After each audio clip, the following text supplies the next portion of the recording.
Sports 2 Live.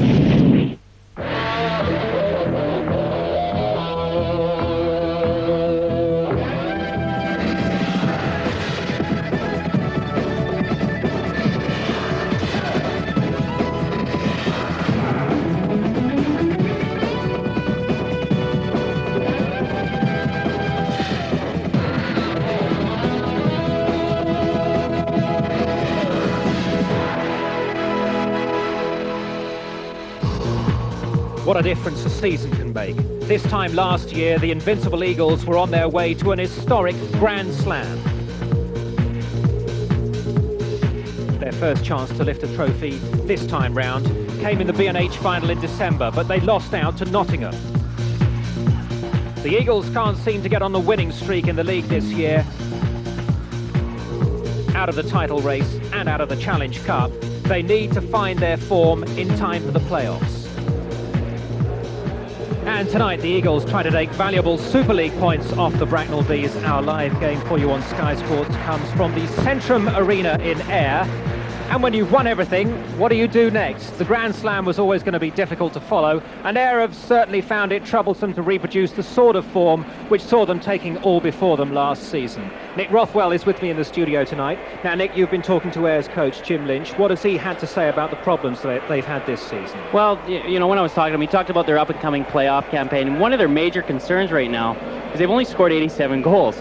Now, that's fewer than the last place club in the league, so that's a big concern for his. And he also mentioned one of Ayr's biggest challenges this year, their venture into Europe.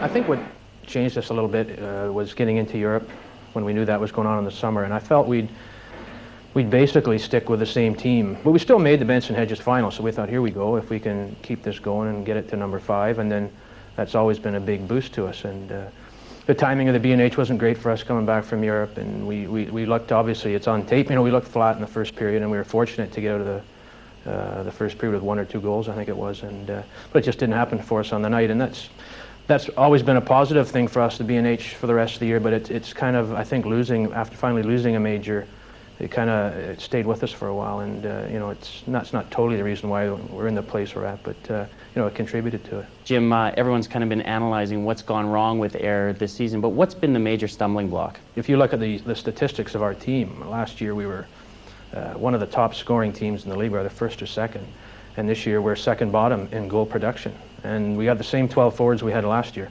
So they can analyze our goaltending, our defense, which we do a lot now because we're losing 2-1, 3-2. You tend to over-exaggerate you know, the 2 goals or 3 goals that got scored on you, and but it's really come down to goal production, and we've had some guys here that I think we had 5 or 6 in the top 15 last year. I think we've got 1 now, and you know, we don't have to get into names, but the people know who they are, and they're really underachieving this year. So all we can do now is we've stuck by them. We've tried to show loyalty and encourage them and stick with them rather than, you know, bailing out and making half a dozen changes. And we've tried to encourage them, and we just hope they respond in the last, you know, 6 weeks. With the league title out of your grasp, you must be focusing on the postseason activity, but with Vincent Riendeau departing, has that taken some morale out of the club? A big part of our success is the dressing room and you know, the tightness of the dressing room. And one of them leave, you know, the rest of the team was a bit ticked off, and but now we've got a replacement in, and that sort of energy's come back in the room. It's, you know, we finally got, you know, if nobody wants to play here, that was obviously in his head for quite a while. Whether it showed in his play, I'm not really sure, but now the guys have realized that, you know, he didn't want to play, so, you know, what's the point in having him here? We've got somebody that wants to play now, and everybody's starting to bond back together again. And now you just have to gain momentum for the playoffs. Well, we've got the team we've got. We can't make any more additions or deletions, and we just got to get the personnel we have fired up, and we're starting to play. Our last game against Nottingham here a few days ago was probably the way this team played all last year.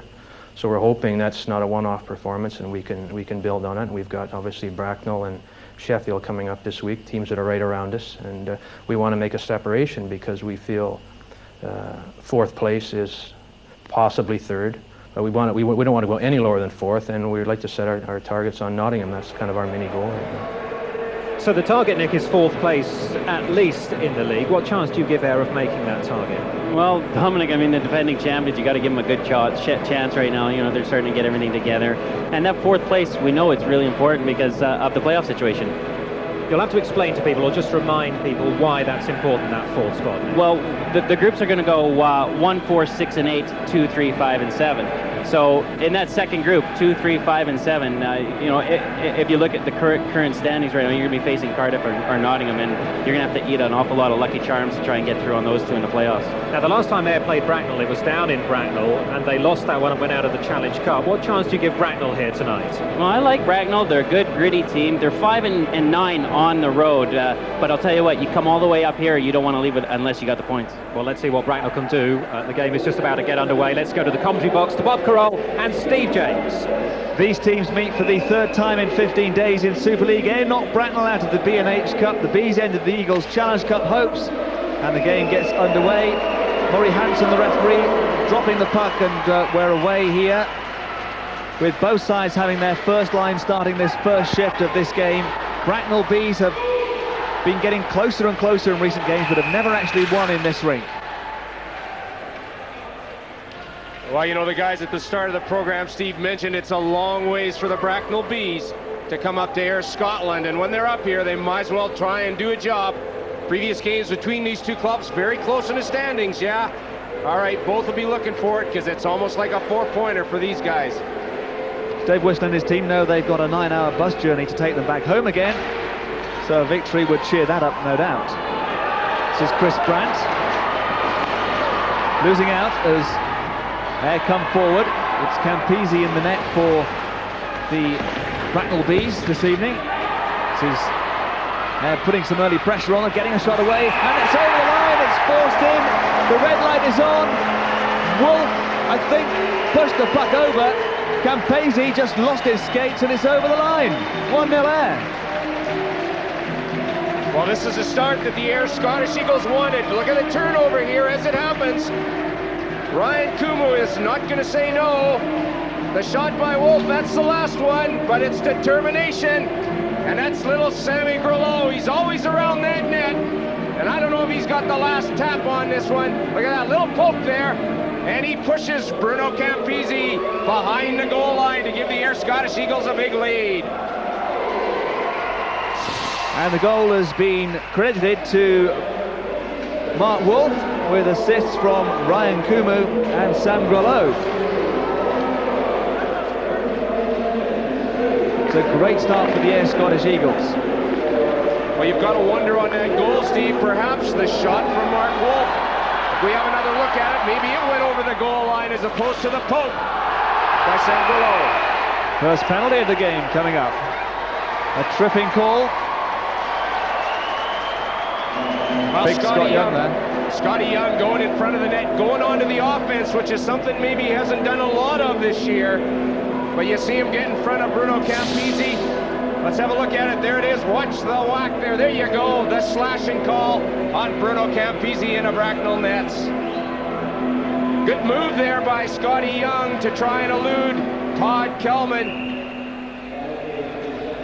But slashing being the call, and let's see what the Ayr power play is going to do. Tripping the call, Paxton Schulte going in for 2 minutes, and a power play, early opportunities for Ayr to get themselves maybe 2 up in this game. Great start for them. Sam Grelot just leaving the puck, and along the boards this is Montanari getting it back towards Sam Grelot. These Ayr Scottish Eagles, they've got the fast forward, Steve. They like to get the puck into that zone and start moving it around. The catalyst, the guy with all the speed, is the puck carrier at the moment. That being Mark Montanari. Montanari gains the blue line. Still in there, kept in by Young. Across to Wolf. Wolf with a big shot. Campese making the save on this occasion. Didn't have the best of times at the weekend, Bruno Campese. In a 7-2 defeat at home against Newcastle River Kings. Little breather for both sides to change their lines on this power play for the Ayr Scottish Eagles. With a minute to go. They're leading already by 1-0. Coming forward here now with Vince Bowe. Jamie Steer going towards the net. The pass didn't find him. Burgess. This is Bowe once again, and a touch there as well from Jamie Steer, not too far off target. Got it back out once more. to Burgess with a shot, hit the pipe. So very close, good early work, good pressure. Well, the Ayr Scottish Eagles moving the puck around in the offensive zone, and they're making that Bracknell Bees box collapse a little bit. You see that those point men are open. Burgess with a big shot there, but look where he was when he shot it, right at the top of the circle, almost in the hash marks. Jim Lynch said that he thought his side was starting to play against Nottingham in their last game the kind of way that they'd played last year. No doubt about that, they've started this one on a real flyer. Power play almost up. They've got the momentum still here from the power play, except they have now given the puck away. One shot on goal doing that power play. It falls to Ferriccioli. Ferriccioli out to Paxton Schulte. Almost scores it. Ferriccioli does! The man who came out of the box, Paxton Schulte, had the first shot. The save was made, but Ferriccioli made it 1-1. Well, it's a rebound that counts here by Joe Ferriccioli, but you've got to watch that guy coming out of the penalty box, I'm afraid. Schulte in alone. Basilio makes the big save there. But who's got Joe Ferriccioli? The defensive collapse. Again, nobody picking their man up in the zone. Trevor Burgess goes with Schulte. But nobody picks up Joe Ferriccioli, and he's got the rebound into an empty net. Well, what a start to this game. 2 goals already. A really good start from Ayr, and that's just about the first real moment of danger for Sean Basilio to have to cope with. And the Bracknell Bees with Nemirovski just passing it wide and getting it back as well. Nemirovski to, oh well, Ferriccioli was close to a second goal there. And can they wrap it around? Denny Chassé tried that, couldn't quite squeeze it in. The Bracknell Bees suddenly showing that they've got plenty to offer in this game. Well, you have to, you have to say something about the credibility of the Bracknell Bees and the momentum that they're starting to gain. Now, they shifted it around a little bit by scoring that second goal, the second one of the game. Now you can see that that momentum has kind of moved into their favor a little bit. This is Todd Kelman. This is Mikhail Nemirovski. I knew I was going to have problems saying that. Still Nemirovski. I think I might start calling him Mike, it's easier. He's grown up in Canada, actually, although he was born in Moscow. This is Sam Grollo going forward, getting it inside to Montanari. Grollo takes a tumble, and there is a penalty call. Grollo just cross-checked by Greg Burke, and so we're going to have another power play for the Ayr Scottish Eagles. Well, on the road, you've got to try and be, if you like, a bit persevering, but unfortunately, Greg Burke goes into the penalty box. Let's see if we can pick it up here. On the cross-check, just looking in front of the net. Ayr gaining momentum as they gain the zone. There's the cross-check on Sam Grollo, right in front of the net. 2 minutes. Ayr on the power play for the second time tonight. It's all action in the first 5 minutes of this game. Second power play opportunity. 1 shot on goal in the first power play. And this is a power play performance for the season. Not good, 10.6%. Moving the puck around well. They did move the puck around well on the first power play, but didn't get too many shots out of it. Just the one. Didn't get a goal on it. And straight at the end of the power play, gave one up. This is good work, though, by Montanari. The puck does seem to be falling Ayr's way on this power play, as it did in the first. Well, now it has fallen for the Bracknell Bees, and their chance to come forward short-handed. Big shot, saved by Basilio. Some nice, superb, checking there by the Bracknell Bees. You saw it in the zone. They forced the Ayr Scottish Eagles to move the puck, gambled, won that battle, and of course got the puck down the ice.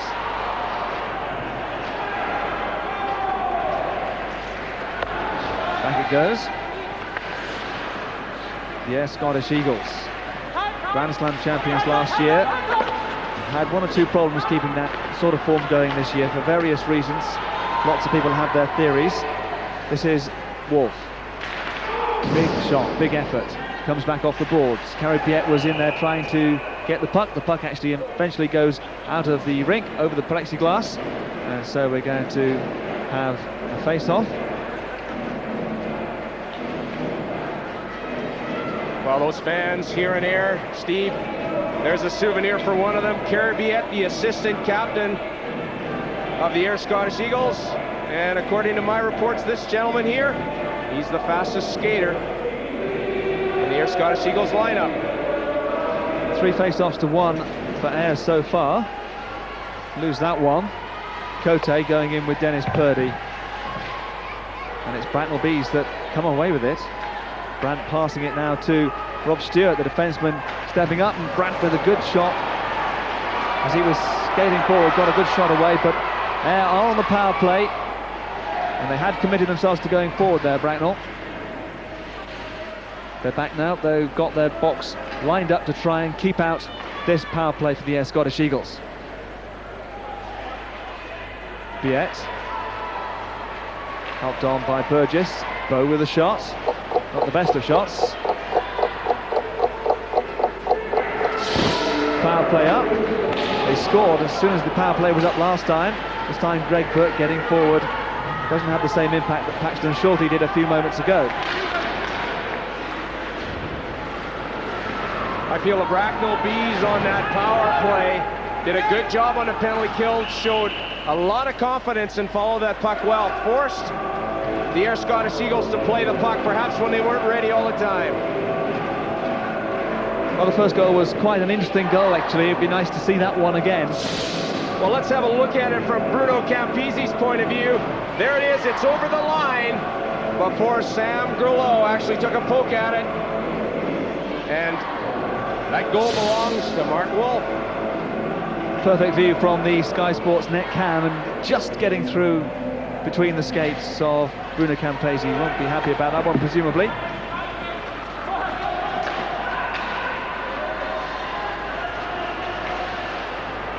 This Scott Young getting up from defence. Oh, tried to go past his man. Would have been a great goal if he pulled that one off. He's done it plenty of times in the past, not having the best of seasons, Scott Young. We know Scott Young, as you say, maybe hasn't done the greatest job this year offensively, but still one of the top offensive defensemen in the league.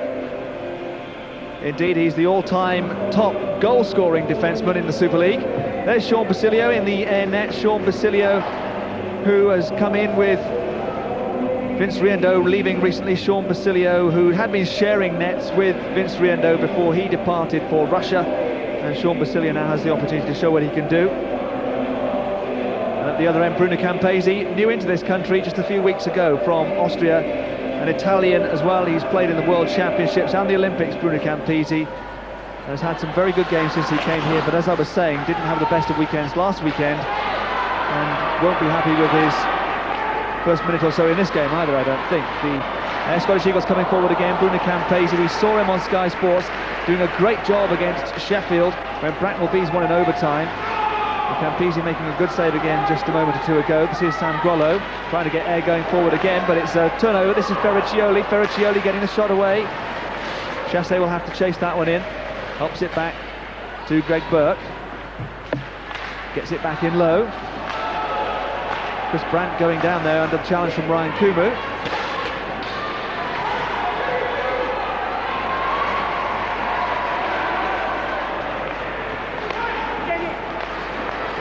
Stewart getting forward to Denis Chassé, the former NHL player, getting the shot away. Comes off the pads into the corner.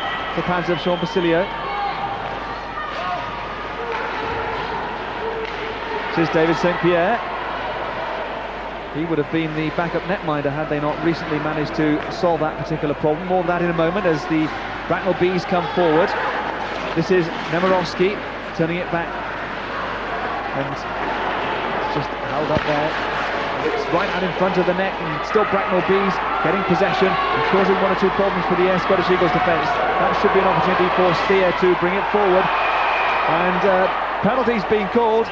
A hooking, in fact, a hooking call and a slashing call. We're going to have one to each side.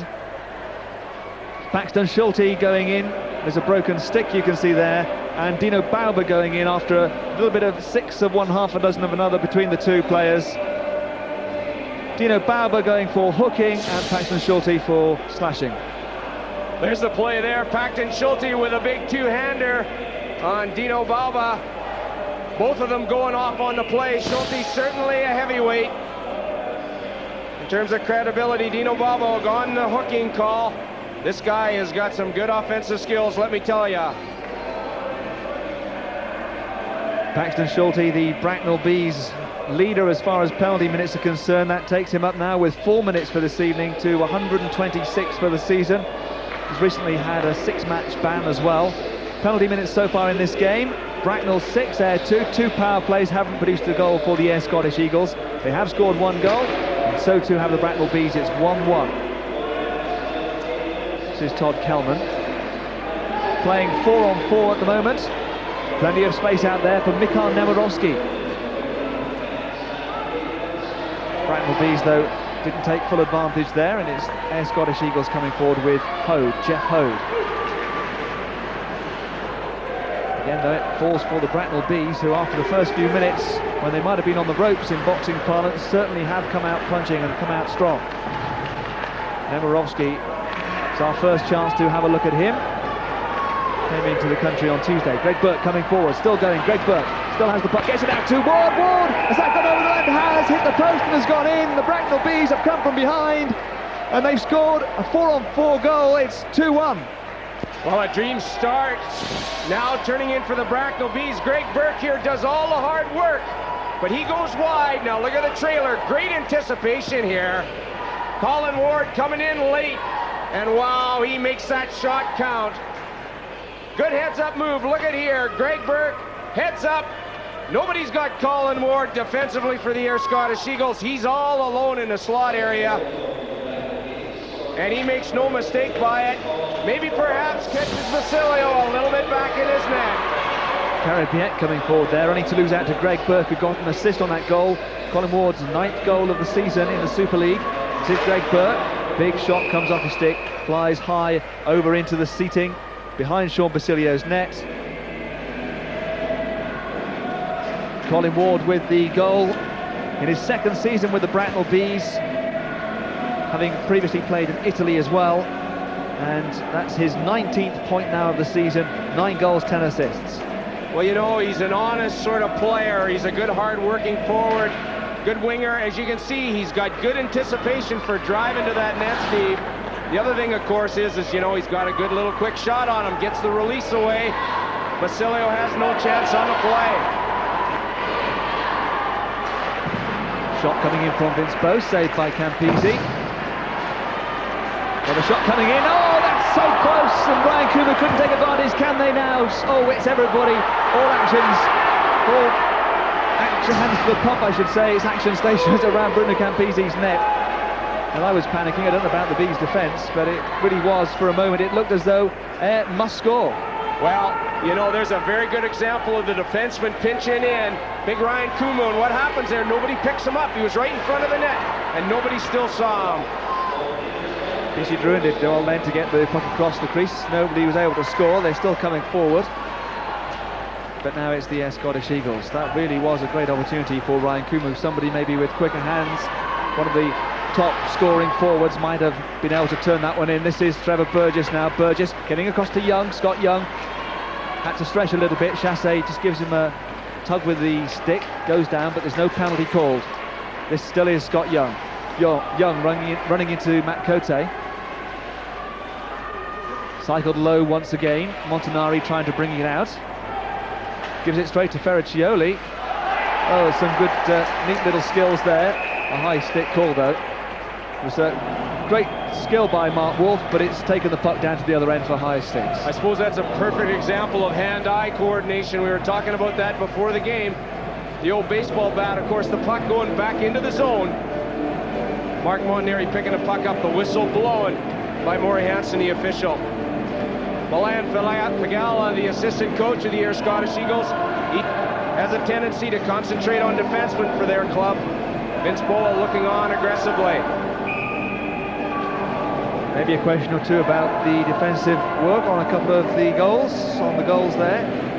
In fact, all the way round, the 3 goals. I think the coaches may want to look at those ones again and have a few words about how they came about. This now, though, is the Ayr Scottish Eagles with David St. Pierre getting the shot away. Chassé helping it out of the zone, only to steer. You know, this is a difficult rink for defensemen, Steve. It's such a wide building. You know, the ice surface is so wide, and there's really no corners out there. You can call them that, but they're awful wide, and it's difficult for defensemen to gain their bearing once that forward starts going wide on them. Behind the net, St. Pierre. Going out in front, Chassé couldn't quite clear that. Little tussle going there on the far side. It is now Ferraccioli who comes away with it for the Bracknell Bees. Ferraccioli over the blue line's got Brandt support, but had to pass the puck backwards. And now David St-Pierre suddenly going forward the other end. Good stop by the pads of Bruno Campisi, the Italian-Canadian. Made his debut for the Bracknell Bees in this game a few weeks ago. 7:33 left, the action area so far all around Bruno Campisi's net. Only 19% in the Ayr zone, and yet the Bracknell Bees have taken full advantage because they got 2 goals to Ayr's 1. Well, you know, it's a good point, Steve, because I think, you know, the Bracknell Bees playing very well as a unit and as a team, and when they get that puck into the zone, they work very well together. Shots on target, Ayr Scottish Eagles, Bracknell Bees 9-7 ahead in that department, yet look where the play is. So when they're in there, they're obviously getting those shots on goal. Well, the Bracknell Bees actually had the best number of shots on goal per game. 34.2 is the average number of shots on goal they have per game, but then again they have the worst number of shots which actually score, so maybe they need to shoot as often as they can. It's been a policy that's worked for them so far this evening. They're 2-1 up. This is Nemirovsky putting a little bit of a check there on Purdy. Comes back to Ward, and the forechecking of the Bracknell Bees causing problems at the moment for the Ayr Scottish Eagles. Nemirovsky going in once again. Dale Junkin just opts to dump it in low, see where it comes off the board. Colin Ward then goes in on the forecheck with Junkin as well. A shot then from Todd Kelman, the defenseman. Stuck against the boards. I don't think it's coming out of there. Indeed not. We'll have a face-off. 2-on-2 battle deep in the zone there. 2 Ayr Scottish Eagles and 2 Bracknell Bees. The puck tied up for the face-off. That's ideally what you want to see. And nobody loses the battle in that situation, the face-off being called. Good angle from Sean Basilio's point of view. You can see how he comes out of his net to try and cut that angle down and get himself ready for the face-off.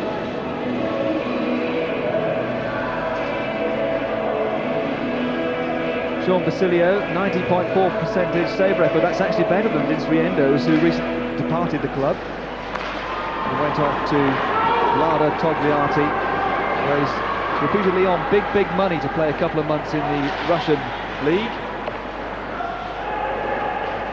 Chassé just helping it on as Bracknell come out so quick, couldn't quite take the puck with them. Breaking very quickly though, and both sides do have some fast skaters. This is Sangolo, he's a great skater and a good goal scorer as well for the Ayr Scottish Eagles. That time he couldn't get the pass quite where he wanted it to go, but he gets it back to Montanari. Good work here. This is an opportunity if they can get it back out in front to Montanari, but they couldn't. It's out of the zone. Bow just dumps it in. They'll have to clear the zone. They'd be offside, and it's just left for the Bracknell Bees to pick up. Despite everything that's happened for the Ayr Scottish Eagles this season, the coaching staff still continue to go with Montanari, Sam Gerlow, and Mark Wolf when they're all healthy. And one of the things you got to say is when they get their speed up, I saw it in warm-up. They're very quick. It's that Mach 2 speed, if you call it that. And boy, they're difficult to stop once they get in the offensive zone. Coming forward once again, this is Caribiet. This time gets the shot away. Saved. Good push with the skate to knock it away. And here come the Bracknell Bees once again. It's so difficult to get through when you've got everybody back there defending. Caribiet. 2 back for the Bracknell Bees. This is Hoffman. And Hoffman is just dumping it in. The object there being that they wanted to change their lines. Cote coming forward. St. Pierre and Bauber back out there with steer for the Ayr Scottish Eagles. Young and Catanaro on the blue line. This is David St. Pierre, who has had problems with injury this season. This now is Scott Young. Long chase here for David St. Pierre. Netminder decides he's going to have to help it on. Almost gave it to Bauber. Ayr Scottish Eagles have in fact picked up possession, getting the shot away, and Campese certainly making amends if there was any blame to lay with him for that first goal. He's put in some good saves since then. This is Angelo Capamaro.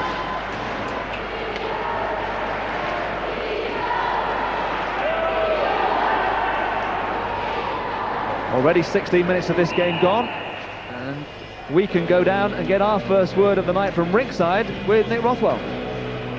Steve, just down here, Frank Caprice on the Ayr Scottish Eagles bench. Now, this guy played 51 games with the Cardiff Devils, and of course he was there when they won the league title in their first season. He averaged 2.69 GA. This guy is a winner. He's got a winning record, winning attitude, and he comes to the Ayr Scottish Eagles from Texas, where he played in the Western Pro League. And what he's going to fill right now is obviously the big void between the pipes, but he's going to bring a lot of morale and a lot of team confidence to the Ayr Scottish Eagles running into the playoffs. Well, of course, picking up on that, Steve, we've got to say, you know, Frank Caprice also brings National Hockey League experience to this Ayr Scottish Eagles side. And, you know, it's difficult, if you want to say it, be a backup netminder in this league. He's traveled a lot to get here for this game tonight. But in the future, I'm certain that he's going to make a difference for the Ayr Scottish Eagles. Piling on the pressure at the moment around Sean Basilio, the #1 netminder for this evening. He's certainly going to be sharing duties with Frank Caprice once Frank has found his legs, and he has been playing over the course of the last season in the Western Professional Hockey League, as well as doing some coaching as well. Frank Caprice. 3:17, there's Greg Burke, who played a big part in getting the Bracknell Bees ahead with an assist on Colin Ward's goal. He's got some good professional experience from North America, Steve, as well, but the thing about him is he's one of the guys, an American defenseman.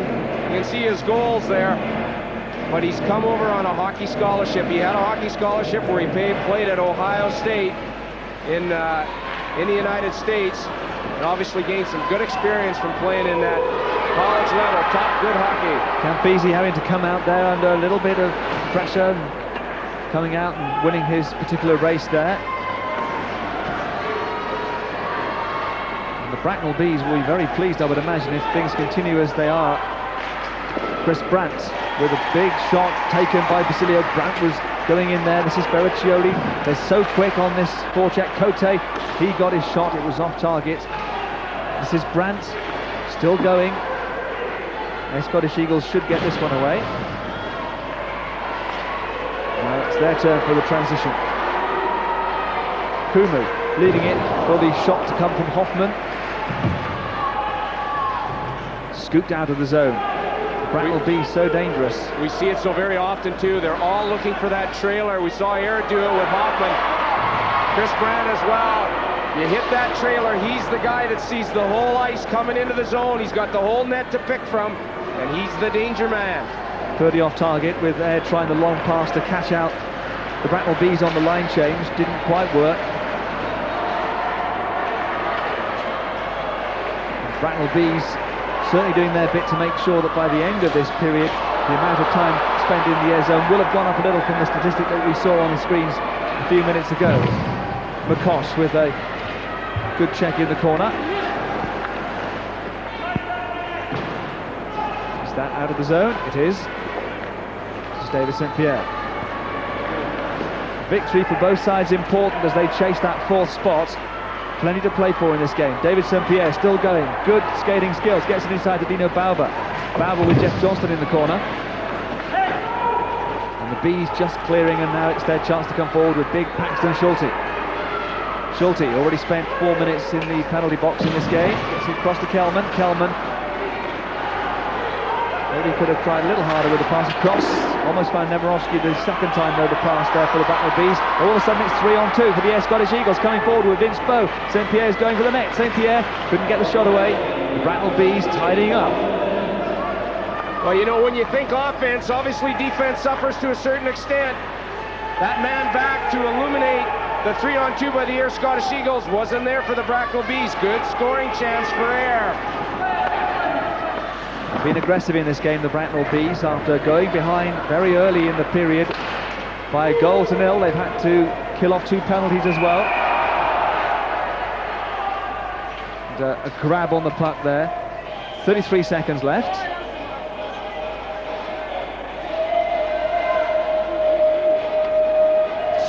Well, you say that this game isn't physical. There's Paxton Schulte speaking to Dave Whistle before the start of the game. He's almost 240 pounds.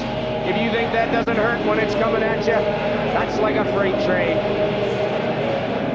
Dino Bauer certainly knows all about Paxton Schulte after that one. Well, there's a bit of history to that, and it seems to be carrying on as this game progresses. But no one's backing down.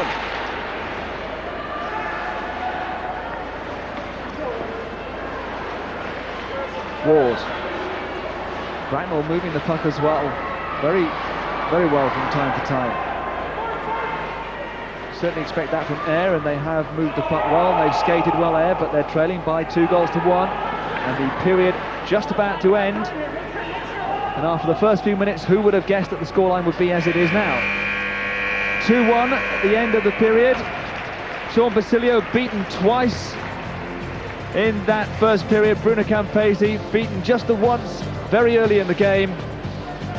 We'll look back at the period and those goals straight after the break.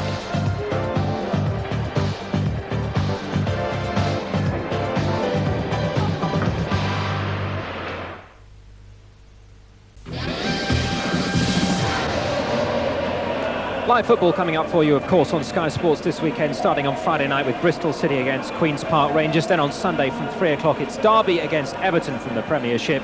And Sunday, 6 p.m, Sky Sports 3, Dunfermline against Rangers. Right now, we're at the Centrum Arena in Ayr, watching the Scottish Eagles against the Bracknell Bees. Bracknell leading by 2 goals to 1, out shooting Ayr 12-9, but Ayr with slightly more of the possession in that first half, and we saw all about the action areas as well. Nick, it's been an exciting start to the game though, hasn't it? Great game, Dominic. Real end-to-end action. I've been thoroughly, enjoying the whole thing. What about that first goal? Controversial stuff, you thought? Well, I'll tell you what. I mean, these goals are just so hard to look at because, a referee's out there. He makes a decision the way he sees it. But I mean, if we look at it a little bit further, there could be a little bit of controversy because I kept looking at it over and over and over again. But the important thing to look at, okay, is if we just hold it, let's roll it, and hold it there. Okay, the puck is over here. Okay. Mm-hmm. Now, what you got to look at is Grolo's skate in the crease here. Okay, in the blue paint. Now let's keep an eye on Grolo because see if he stays in the crease. Okay, skates in there, other skate just slides in before the puck. Okay, so basically that means that Grolo's in the crease before the puck. He's preceded the puck, and that's no goal, Dominic. And you think the linesman there should have spotted that? Well, I mean, again, it's a tough, especially more Hansen because he's the next goaltender. You'd think he'd keep an eye on that quite hefty. But there you can see Grolo. He's in the crease. The puck comes in. He actually doesn't look like he gets a touch on it. It goes between the skates of Campesi, and Campesi likes to stand up, likes to stay on his skates, and and it just snuck over that line. A pretty tough call. Well, the goal stood, of course, but that seemed to spark Bracknell into life, really, didn't it? And they got back on even terms pretty quickly. I'll tell you, there's nothing better you can do than come back and score a goal away as quickly as they did. And what about Ayr's defense on this? Well, really, you got to look at Ayr. I mean, things seem quite solid, but this is a Paxton Schulte's shot, and Basilio makes the save. You can't really argue with that. Basilio with the save, but it's the rebounds. You got to make sure that you clear the rebounds. You can only expect your goaltender, Dominic, to make the first save. The second and thirds, if he does make them, he's an outstanding goaltender. I know Basilio can do it, but you really got to get your defenseman back and help you out. Bracknell was certainly shooting from long range and putting lots of shots in on Basilio. Do you think they detect a weakness there, perhaps? Well, you do with the next goal. You can't help but think that maybe Basilio should have done something a little bit different here, because you've got a situation where it's really Bracknell are quite contained to the outside. You can see the Ayr Scottish Eagles are all back in numbers, and the puck gets carried around behind the net, and maybe a little bit of lack marking there. But the shot, now let's just hold it right here. Now I got to just say, Basilio is 6'3". Look at this net, okay? The net's 4 foot high. If Basilio, we can roll it on. Obviously, it was a goal, but if Basilio would have stood up, you can't help but think that maybe he would have had a better chance at grabbing it. Again, a guy who's as big as that, you see Burke drive around behind the net, and as soon as the shot gets let go, Basilio's down on his knees and it's behind him. And I hate to blame the guy, but I think maybe on that shot he would probably like to have stayed on his feet a little bit longer. Bob mentioned a good forecheck there as well during the first period from Bracknell. Do you think they've decided that's a tactic against the Eagles? Well, you know, when you're Bracknell and you look at the Ayr Scottish Eagles and being such a talented team, you've got to come in here and rattle them. And the way you do that is with an aggressive forechecking, and that's what they did. What about the lack, perhaps, of shots on goal from Ayr? I mean, 9's not too bad, but less than Bracknell, certainly, and perhaps going back to what Jim Lynch was talking about, the effectiveness of his forwards. That's right. I mean, you don't score unless you shoot the puck, and 87 goals, I mean, that kind of speaks for itself. They've got to start shooting the puck from anywhere. If you shoot the puck, you can score. Okay, plenty more to come, of course, in this game, in the second period coming up for you in a short while. But first of all, let's look back on some of the action from the past week or so in Super League, including another slip-up for the league leaders, Manchester.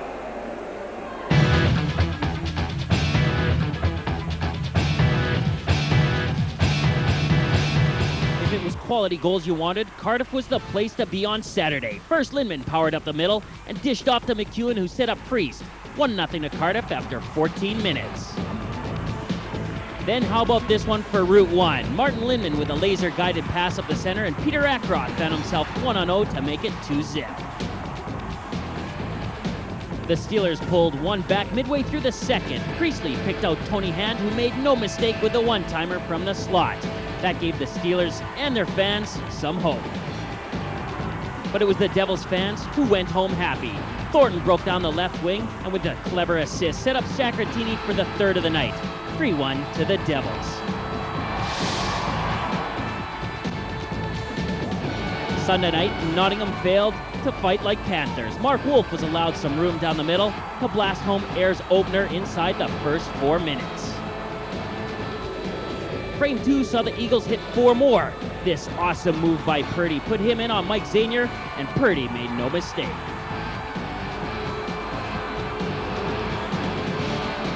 Hode got the fourth, and it was soon 5 when Baba picked up a rebound from the boards and drove hard for this G. The Panthers got their first on the board just before the end of the second from Kolsar. Then 80 made it 5-2 in the third thanks to some great work from Had. But then Montanari did the same at the other end, finding Scott Young all alone in the slot to hit the 6th. The final score, Eagles 6, Panthers 3.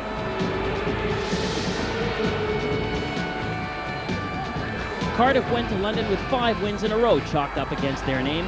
Simeone put them 2 up within the first 15 minutes, and they were on their way to their 6th win. Mario Simeone got the Devils' 3rd and his 2nd in the middle period. And then 2 minutes from time in London on the kill, Cardiff had plenty of time in front of goal, and Merv Priest supplied the finish. London shut out for the 3rd time in 8 days.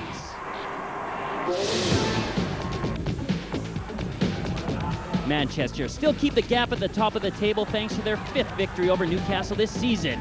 Jablonski with a net buster on 8 minutes, his 17th marker of the season. In the second wing, Cowley had another long-range effort to deal with. This one deflected past him by Darren Hurley. And in the third, the River Kings got the consolation. Mike Bodgerchuk making the moves down the right wing, and Darren McCausland clearing up in the center. 2-1 to the Storm. Sheffield are stuck in a win-1, lose-1 situation. This one they won. Ed Courtney firing across Brian Greer to make it 1-0 in the second period. Less than a minute later, Longstaff found T to win on the far side of the ice, and he doubled the score. Haywood got the 3rd unanswered goal, but the Bees did get on the score sheet after the half hour, when Rob Stewart shaked and baked and pulled off this one. But Sheffield struck again when Haywood found Greer in the wrong place at the wrong time and helped himself to his 2nd of the night. Steelers 4, Bees 2. And 3 results from last night included overtime wins for Nottingham over London, for the Sheffield Steelers over Manchester Storm, the league leaders, and Cardiff beat Newcastle River Kings at the Telewest Arena 5-2 as well. Which means the table now looks like this: Manchester leading Cardiff by 2 points, and with that game in hand, Nottingham tucked in there in 3rd place, the Steelers moving up to 4th, and Newcastle River Kings slipping to the bottom of the tables, and Nick Rothwell, the London Knights, for the first time in a while, moving off the bottom of the table. they've started to get something going, perhaps, or is it still a bit patchy for them? Well, you know, Dominic, London have had a lot of changes in their roster lately, and Jim Fiorchuk just wants the guys to settle down and get into a groove, and getting off the bottom it's step one, and hopefully he can build on that and move on, get the London Knights moving, and maybe get some momentum into the playoffs. An overtime loss for Manchester. They've lost 4 out of their last 8 games. Will Kirk Kleinendorf be worried about that? I don't know. I mean, you look at Manchester, how strong they are, and they've got the game in hand. You know, you can't help but think that, you know, to grab that 4 points on Cardiff. But I don't know what my gut's saying about Manchester and whether or not they can carry it right through to the end. I suppose, interestingly, Nick, a couple of those losses have actually been overtime losses, so they've still picked up a point for those. They still get the point, and that's, you know, as a championship team would want. I mean, but Kurt's not going to be happy with losing the point. He'd obviously want it. But the Manchester Storm, again, very powerful, very strong, a lot of depth, and I don't know how that's going to affect them right now. And just with Cardiff, briefly, you wonder what happened to them over Christmas when they had that awful run, because they just seem to be doing everything right at the moment. Right now, and, you know, let's hope that they can keep that going and keep Manchester push for the title. Yeah, we're going to see Cardiff in action next week here on Sky Sports on Ice Hockey Live. But right now, we are watching the Ayr Scottish Eagles against the Bracknell Bees, of course. And the home fans, well, they're having a little bit of a tough time of it at the moment, seeing their side 2-1 down to the Bees. What's to come in the second period? We're back with that next.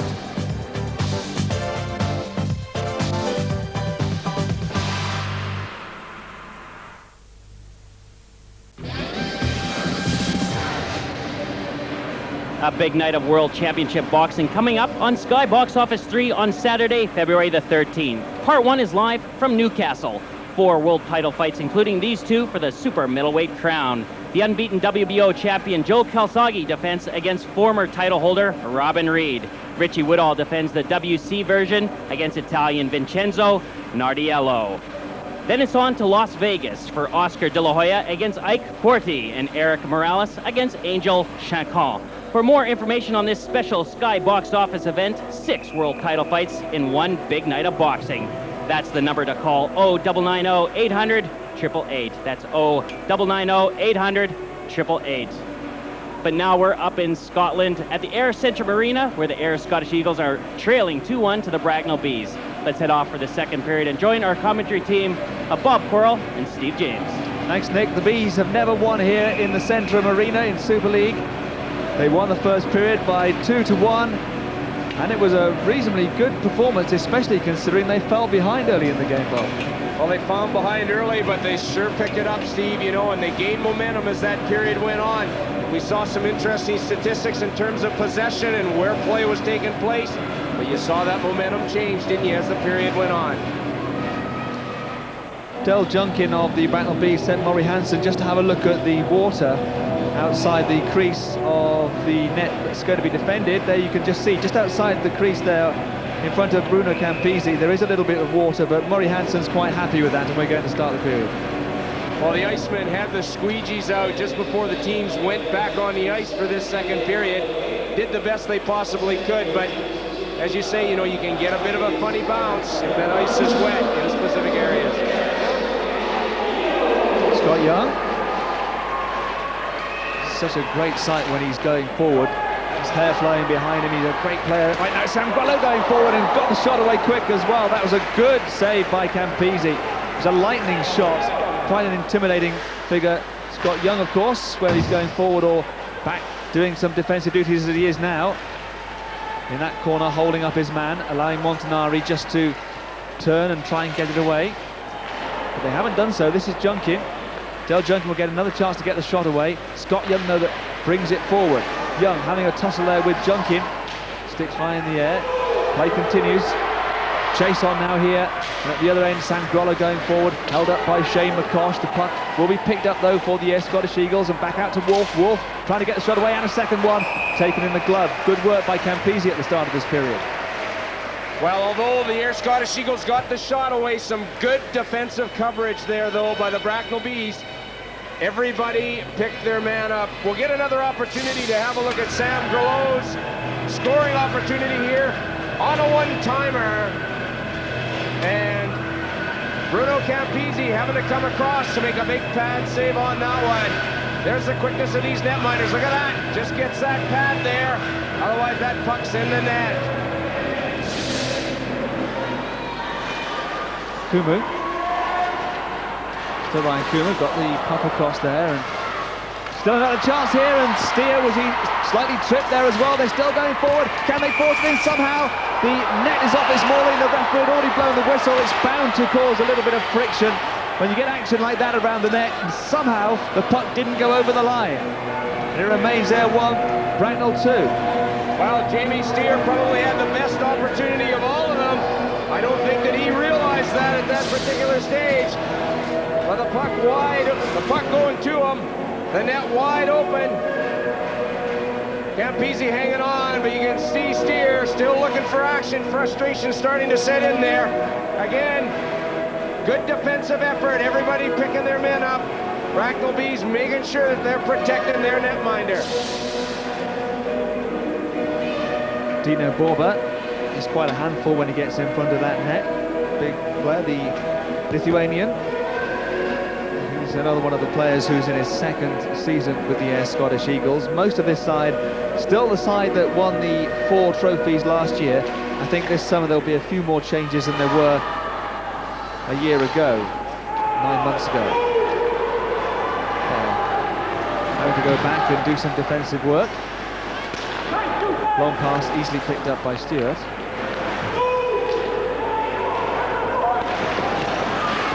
Dumped in once again. The net there goes off its moorings once again, so we're going to have a face-off there. Well, an unfortunate play for the Ayr Scottish Eagles because they were gaining the momentum, getting ready to move into their offensive zone.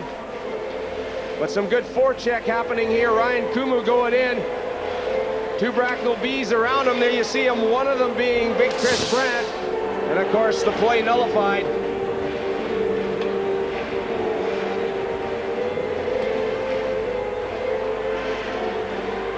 Sean Basilio, the netminder. That's a different view of him, but that's more or less what you can expect to see. And he's just stood there, waiting for the puck to come his way. There's a bit of rubber that can come up you at 100 miles an hour almost. Cote completely missed his shot that time. Got the puck away at the second attempt, but it's cleared. Right back down to the other end of the ice. Kelman picks up, gets the touch, icing the call. We'll go back to the other end. Some good checks going on in this game, some big hits we've seen so far. Well, it's something that I've certainly noticed. Angelo Catanero here. There's what I call finishing off a check. Angelo Catanero wearing that face mask since he got that injury to his cheekbone area from Toronto, Ontario. And what a motivator this guy is for the Ayr Scottish Eagles. He's truly a leader and a great, great captain. 4 assists this season, but still waiting to find the net. Turned back into the corner. Jeff Johnston getting it around to Paxton Schulte. This is Mikhail Nemirovsky. I'm definitely going to call him Mike because it's so much easier, and he has grown up, as I said, in Canada. Although he was born in Moscow, he was just a little lad when his parents moved to North America. Right now this is Hode. Still going. Certainly got a North American accent, that's for sure. Johnston to Paxton Schulte. You'll spot Nemirovsky if you see him. He's wearing 10 on his back, just in the front of the picture there. But no name. He's going to be actually wearing a number 29 jersey when his new jersey actually comes.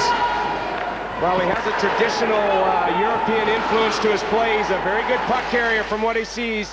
But speaking of Dave Whistle, one of the things he'd like to see him do a little bit more is shoot that puck. He likes to overpass it a little bit. Getting out a lot of times. Babel went down right in front of Nemirovsky, the number 10, just skating towards us there. Mike Nemirovsky, who was playing with PC Drouin last year at Charlotte Checkers, but has been playing with Flint Generals in Michigan in the United States and flew in on Tuesday. As I say, that's number 10 jersey he's wearing there. He's just waiting though for his number 29 jersey to arrive, so by next week we should have him in a new number.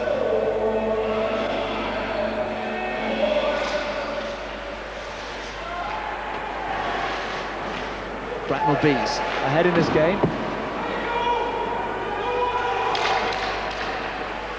The shot going right to the other end of the ring. The balls here do seem quite lively, don't they, Bob? They are. They're fairly new boards, you know, and one of the things that the ice staff are very complimentary about here in Ayr is that they making sure that they do those boards and right around the edges that puck moves very, very fluent, and it certainly keeps that game flowing. Good skating by Greg Burke, and got it to McCosh. Now Junkin having the shot, and it almost came out from Basilio for McCosh to have another go at it. Didn't quite though. Save made by Sean Basilio. Ayr 1, Bracknell 2. Nice little play here by the Bracknell Bees to get the puck in the zone. Junkin, not a lot of option, gets the shot on the goaltender. And of course you got Colin Ward there driving for the net, looking for any sort of rebound. Good cover up by Sean Basilio. Ayr Scottish Eagles fans enjoying this game, but they'll enjoy it an awful lot more if their side can get themselves back on level terms, I'm sure. Even the ice cream would taste better. They could get another goal, but Sean Basilio under pressure at the moment. Well, everything tastes better when you're winning a game, and the Ayr Scottish Eagles still get their support in droves, and I think there's a lot of fond memories about that Grand Slam championship they accumulated last season. Good cheerleading, and there's Ernie the Eagle, who I understand is actually a female Ernie the Eagle. I didn't know Ernie was a girl's name, but it is apparently. That's what I was going to say. You got to change that handle there, you know, if you're a female. Ernest, maybe. Bracknell Bees still inside that zone of the Ayr Scottish Eagles. Good work by Dale Junkin. Junkin gets it back, maybe. No, not quite. Still inside and outside, right on those boards. Paxton drew in, rather PC drew in, going to ice. Suddenly, the Ayr Scottish Eagles coming forward with a 3-on-2. Junkin's getting back. This is St. Pierre with a shot. Oh, well, that was so close. That was a good effort. Very good effort indeed. Scott Young is back there on his blue line to tidy up and try to get the Ayr Scottish Eagles going forward once again. We'll pass to Bow. St. Pierre with Ferriccioli. Carribiet chasing it through as well. Ayr Scottish Eagles putting some pressure on, but David St. Pierre couldn't get past his man. Well, the big shot almost came in from Scott Young, and as he got himself burned a little there, not quite. He did very well, the big man, to cover up. Still, though, the Bracknell Bees going forward. Brandt started to drive towards the net, but Ferriccioli couldn't find him, so he dumps it into the corner. Well, a bit of dangerous play there in the neutral zone again. Turnover. Well, Ferriccioli almost got another chance there. Tried to go upstairs as the netminder went down. And suddenly they're coming forward so quickly with Dino Bauber. Bauber just dropping off for Carribiet. Biet taking on Matt Cote. Tried to go for the wraparound. Didn't work, didn't come for Bauber either. It's kept in by Burgess. Turns it in again. Oh, that would have been a nice goal by Carribiet if it had gone in. Corey Lyons out there. Haven't seen too much of him, the former London player. Just being used sparingly by Jim Lynch. Not sure if that's not his first shift of the evening. He's not had too much out there on the ice. You can see a little bit of chemistry happening here. Both sides, once they get that puck deep in their respective offensive zones, boy, they're dynamite, and they're causing all kind of havoc for the team playing defense, keeping the puck in, and once they get that momentum, they really seem to try and create. 6 minutes gone of the second period, still no goal. Surprisingly, that might have been a goal, and a good save again by Campisi, because he was at the right place at the right time and didn't panic as Biet went through on him. Well, some good eye coordination there in terms of puck for Bruno Campisi, doing a good job of keeping an eye on that puck movement, making sure he had it at all times. Oh, and another opportunity there for Corey Lyons this time, who's lost his helmet in the process. But suddenly the Bracknell Bees come forward 2-on-1. Wolf is getting back to help as well, but this is a real chance. And Nemirovsky couldn't finish off, and the netminder's skate hit the net, and it's taken it off its mooring. There's the helmet. That belongs to Corey Lyons, actually. Campisi just returning it. Thank you. Well, here's an opportunity to look at the shot by Carribiet on the deflection, and as we said, you see Campisi, good quick movement there to gain control, and it changes direction again.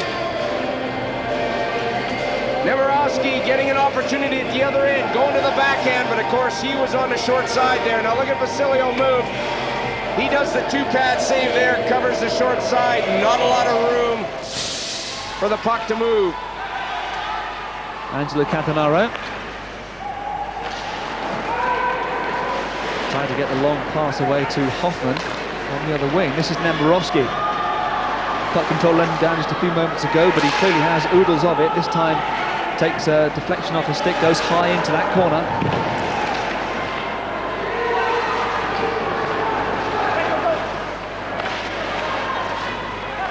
The Bracknell Bees putting some real pressure on here. This is Nemborovski once again. Can they get it out of the corner? Jeff Johnston in there. This is now, though, a chance for the Ayr Scottish Eagles to come forward. Pass picked up for Hoffman. And now Dennis Purdy. Hoffman once again. Hoffman, still Hoffman. And there is Bruno Campisi to take it from Jeff Hode.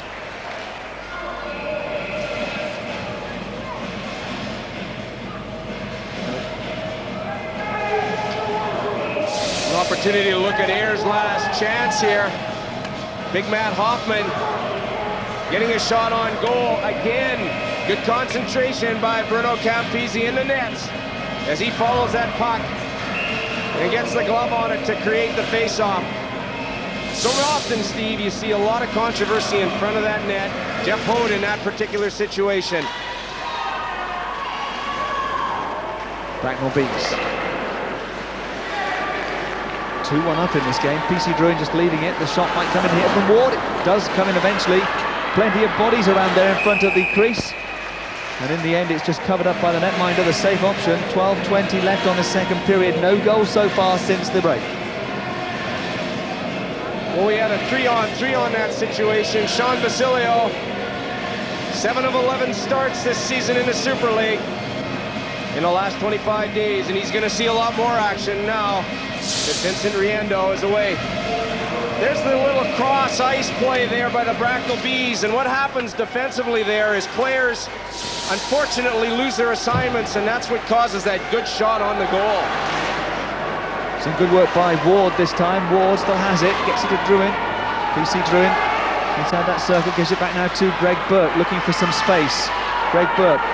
We've got a delayed penalty here, and the penalty is going to mean a power play, a holding the stick call. It's a power play coming up for the Bracknell Bees. Murray Hansen had spotted that, and it's going to be Mark Wolf who will go off to sit down the holding the stick call. So an opportunity for the Bracknell Bees to show us what they can do on the power play. Well, that's a gamble that you sometimes take when you're in your own defensive zone. There's Mark Wolf right in the middle of our screen there. He's got the stick, and the Bracknell player is not moving anywhere.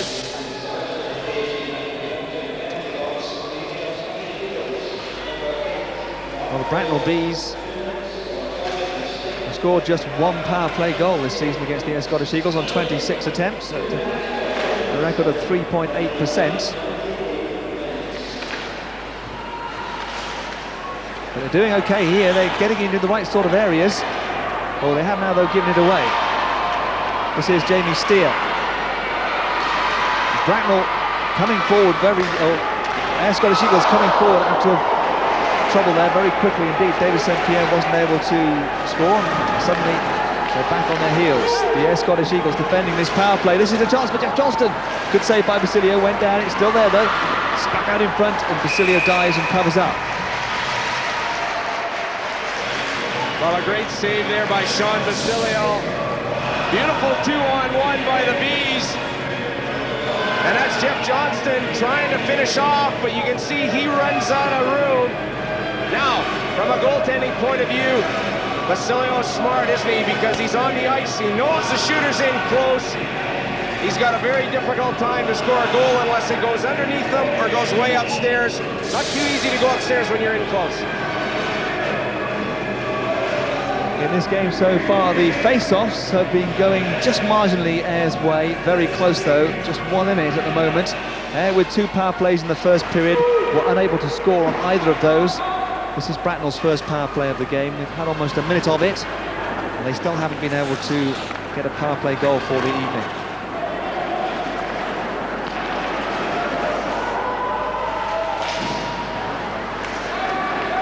Burgess clearing his own zone. Gives it back though to the Bracknell Bees, who will try and get in there once again. Just holding them up on their blue line at the moment, the Ayr Scottish Eagles, keeping them out of their zone. Well, you know, you're on the power play, especially coming out of your zone. You've got to have a bit of momentum as far as I'm concerned. And if you're flat-footed, you see how difficult it is to move the puck unless you allow the puck to move itself. I think we tried the goal swing there and didn't get the puck away. Now it's around the boards, and this is a chance for the Ayr Scottish Eagles to come away. They haven't scored a short-handed goal. Comes out. Coming forward once again, this now is Paxton Schulte. Power play, running out of time for the Bracknell Bees.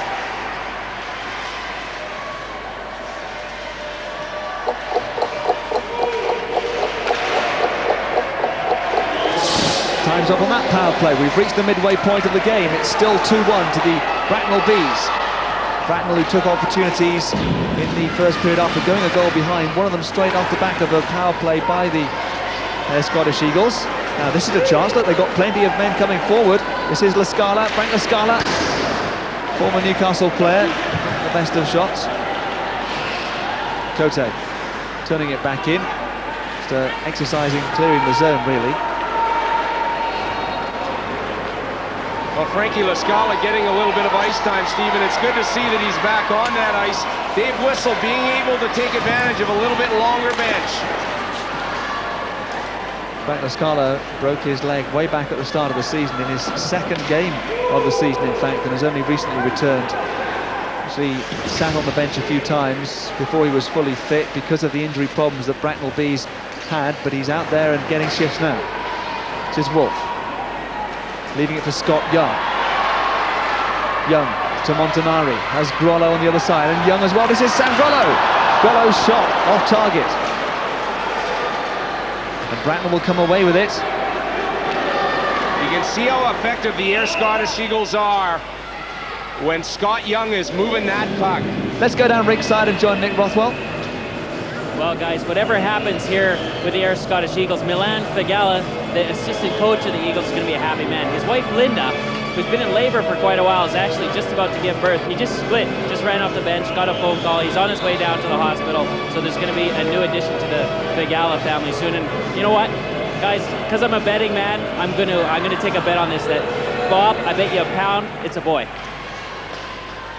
Well, he's got one already. And I'm afraid, you know, I guess I have to take the other option, but congratulations to the Fagala family, whatever persuasion it may be. And hopefully it's another good Czech international defenseman like the father. Well, the odds would have to be even, wouldn't it? 50-50, and that's the way this game is going at the moment as well. 2-1 to the visiting side, but really this game could go either way, and the next goal could come from either side at any moment as Denny Chassé comes forward for the Bracknell Bees. Greg Burke is without a helmet at the moment as they come forward and put pressure once again on Sean Basilio. Greg Burke, a defenseman for the Bracknell Bees, is having to go with his hair flowing freely, as it were, at the moment, having lost his helmet back down in the corner at the other end of the rink. This is Ryan Kumu for the Ayr Scottish Eagles. The puck comes around, you'll get a chance to see Greg Burke's helmet maybe. No, it's in the other corner of the one you can see there. Burke helping to start the transition. This is Brandt.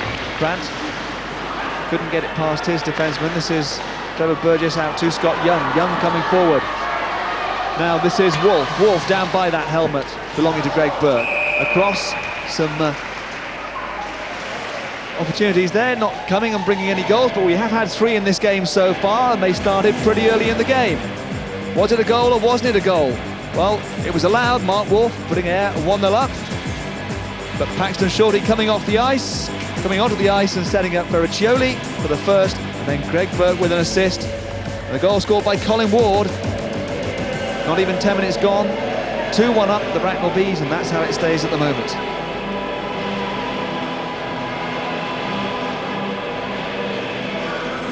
Caribiet's going to go in. You can see the view that Bruno Campisi's got, and Ayr, the Caribiet winning that particular face-off. Big shot coming in. Corey Lyons was right out there in front, this time in the corner. The puck comes around and picked up by the Bracknell Bees, who will come forward now, trying to find Paxton Schulte on the right wing. This is Mikhail Nemirovsky. Well, Nemirovsky, you know, coming into the lineup tonight, new to all his teammates, and you can see he's just feeling his way. But I think once he establishes himself, finds out a little bit more about his teammates, this player's going to be dynamite. We're going to hear more from this guy. A little hooking there, and the referee Murray Hansen hasn't given it. We've got instead an icing, but Murray Hansen not moved at all by that particular incident. No, he has a tendency, being a former player, goaltender in fact, he likes the guys to get on with it. He wants the game to be decided on the ice. And in my opinion, that's all you ask from an official. As long as you know where you stand with them, and they do have consistent calls, whether they call it 1 minute and call it another, that's a different matter. But if people know what they call and what they don't call, you can't complain, can you? No, you sure can. And Murray Hansen is very vocal with all the players. I mean, we can hear it. And the fact is that, you know, he communicates with the guys out there. He lets them know what he's thinking all the time. That way, there's no real surprises. McCosh going around looking for a space to get the shot in. He just found the pads of Sean Basilio. Bees keeping an awful lot of pressure on the Ayr Scottish Eagles inside the Ayr zone. Kelman with a shot this time. Just a little bit off target. St. Pierre. And now all of a sudden it's 3-on-1. This is a real chance for the Ayr Scottish Eagles. Scott Young, David St. Pierre is in there, but Todd Kelman, great defensive work from him. Gets it forward. This is Nemirovsky, just couldn't quite get a hold of that one. Now Bauba. Well, Kelman really saved his side there.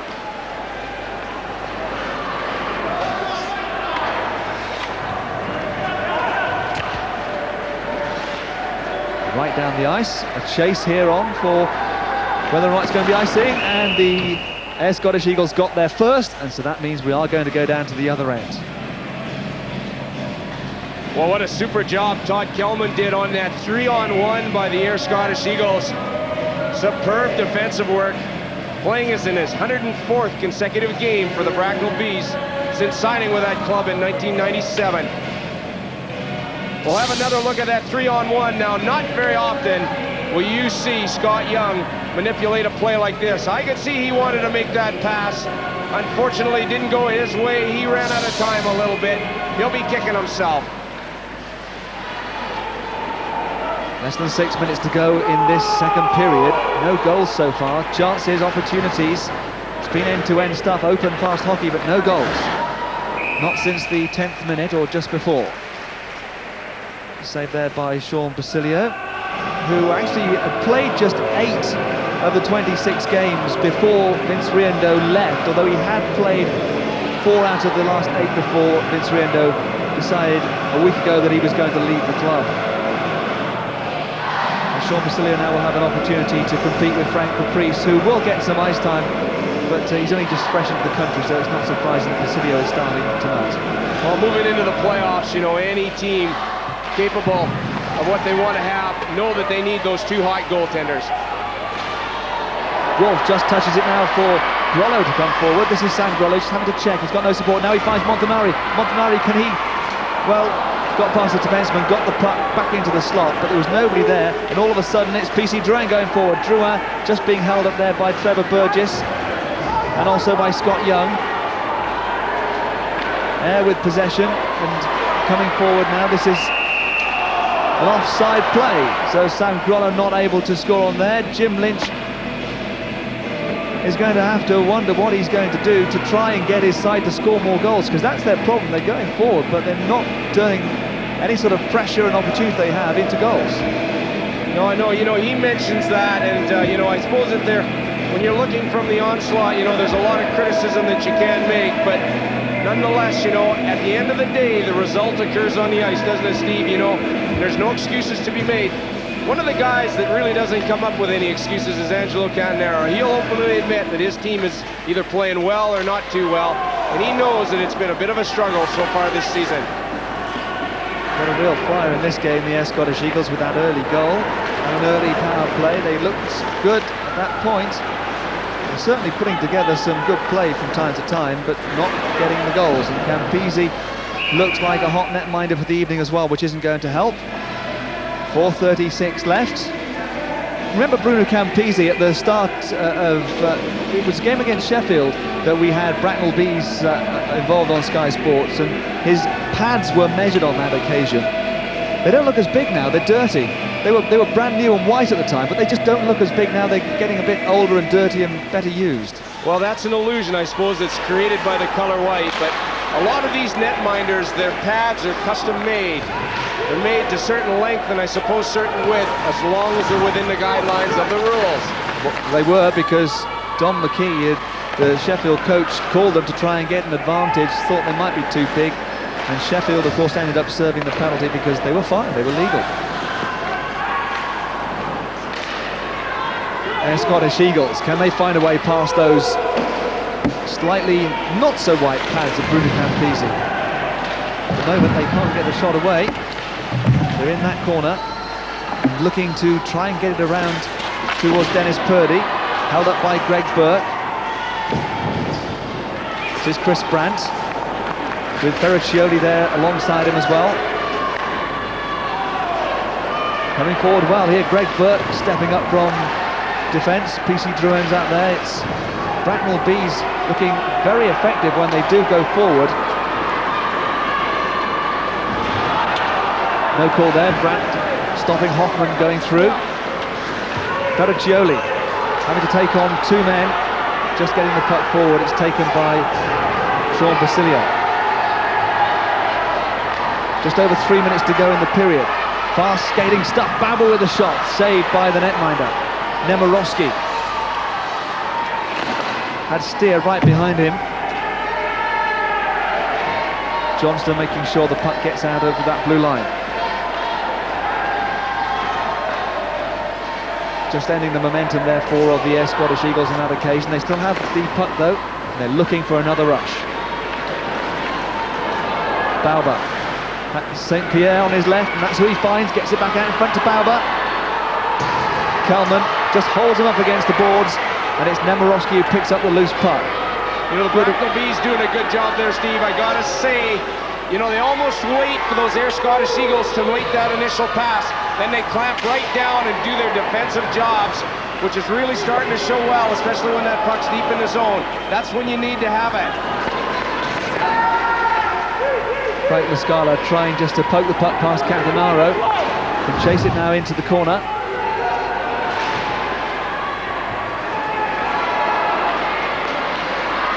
This is Sam Grollo. Grollo getting over to Wolf. Just a little touch there to take it away from him. Greg Burke. Getting plenty of ice time this evening, Greg Burke. An assist so far. This is Nemirovsky. Has Ward and Johnston out there with him. Finds Colin Ward with a goal so far this evening, the second goal for the Bracknell Bees. Angelo Cantanaro. Sangrolo to Montanari. Burgess is up there as well. Still Montanari. Pass easily dealt with by the Bracknell Bees. Kept in by Scott Young. But not in the end. It has been called. Didn't go over the line. Well, Davey Whistle's got to be pleased with the way that his team has performed so far this evening. I spoke to him before the start of the game with you, Steve. They traveled up yesterday, rested up a bit. They're going to go back home tonight. They got a big game against Manchester on Saturday, but they've had a lot of close games here in the Centrum Arena this year, and they feel that they're due one here this evening. There's a look at their record so far. 40 games played, 18 won, 20 lost with 2 draws, but they're right in tight there with the Ayr Scottish Eagles for that 4th place position. So this is a big game for them. Ryan Kumu. Still Kumu. Greg Burke making sure he couldn't get the pass away. Bracknell Bees now 2-on-2. PC Drouin with Ward. Pass over for Stewart. Stewart will have another opportunity to try and set something up here for the Bracknell Bees as we move into the final minute of the game. Out to McCosh. McCosh's first touch wasn't enough to set up for the shot. Again, we see a breakdown in communication with the Ayr Scottish Eagles defense. That defenseman allowed to come in and get that shot on goal. Unfortunately, not working this time for the Bees. Assignments not being picked up there. Looks like we might not get a goal in this second period. 3 in the first, Beraccioli. Still a few seconds left, 20 seconds to go. Young. Baba runs into Kelman. Shot coming away from Denis Chassé, saved. Chassé again. Dino Baba's the man there. Fortunately for the Ayr Scottish Eagles, it was him and not a bee. It's in the netting, and so we're going to stop with just a few seconds left on the clock. At the end of this second period, we'll have a face-off. Hardly time to score a goal. It looks like we're going to end 2-1 as Sean Basilio just stretches himself out, ready to face whatever may come his way. 26 shots tonight on Sean Basilio, 2 goals scored on him, 92.3 save percent average here. Again, that puck coming out to the face-off where it was shot from, and it going on to the back of the netting of the Ayr Scottish Eagles, so it comes out into neutral ice territory.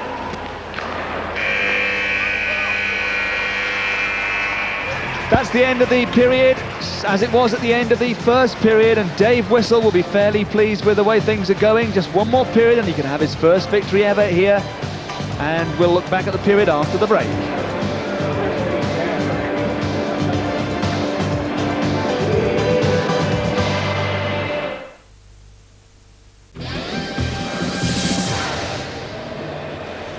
A triple bill of live international football coming up for you on Sky Sports, starting on Tuesday night, 6 p.m, Sky Sports 2, with the under-18s of England against the under-18s of France. Then the under-21s face up to each other.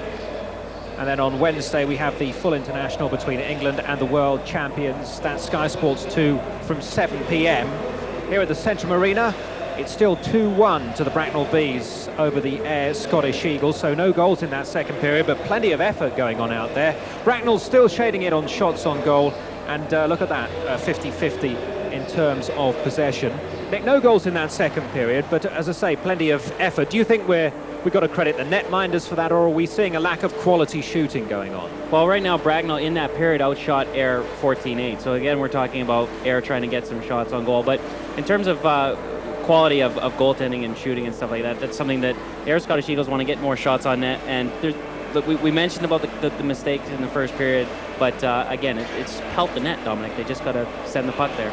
Well, we saw a good old scramble, didn't we, in front of the Bracknell net early on in that second period. Talk us through this one, Nick. Well, Campese's he's caught a little bit off guard there, and he's got some, he's a little bit further out of his net. He's off balance, but Jamie Steer goes in to do what Jamie Steer's got to do, which is look for a loose puck. But you've got 3 Bracknell Bees in there that go in, and what they say to Jamie Steer is, if you're going to come in here, you're going to get punished, because there's nothing worse than getting schmucked up against one of those crossbars, because they're pretty solid. It hurts, does it? It stings a little bit, yeah. Carribiet had a good chance for Ayr after that, and perhaps should have scored from this one. Maybe. Yeah, I mean, well, again, Campese's, he has a really good, he's having a good game right now. And Mark Wolf sends the puck in on Campese, which is what they've got to do. Dieppe gets a touch. He doesn't go for, he goes for a redirection, Dominik. He's not trying to get behind the puck and get a hard shot on net. It's just the deflection. Try and keep Campese on his toes. And, sometimes when you just touch the puck, you change the movement, deflection, catches the goalie off guard. But Campese did really well there to get down and cover the low ice. Well, Campese's had a good game so far, but Basilio's had probably more. He certainly had more shots on goal to save. He's done all right, hasn't he? Yeah, again, this guy's 6'3". He's a big goaltender. He covers a lot of ice. And we did hammer him a little bit in the first period for going down a little bit earlier. But here, a great time to go down. Rob Stewart all alone in the slot. He comes out. He gets a big pillow down on the ice. Rob Stewart goes low for the 5-hole. Basilio probably been a little bit upset that he couldn't hold on to the rebound there, because again, that creates a scoring opportunity for the Bracknell Bees. It's all been played at a tremendous pace so far. Do you think they can continue that in the third period, or do you think that Bracknell may try to sort of tighten things up and sit on their lead? No, I think Bracknell are going to keep going for it, because that's how they're going to get the 2 points in here, is just keep going at Ayr, keep Ayr pinned out, and just keep rocking and rolling. Good. We look forward to the third period. Of course, we don't just deal in what the players do on the ice, on Ice Hockey Live, but we also take a look at what they do off the ice. And Nick, you usually get to get out with some of these guys. What have you been up to this week? Well, Dominik, I've got a great job. I get to do a lot of great things. And this week, I got to come up here and get some fresh air with a couple of the Ayr Scottish Eagles.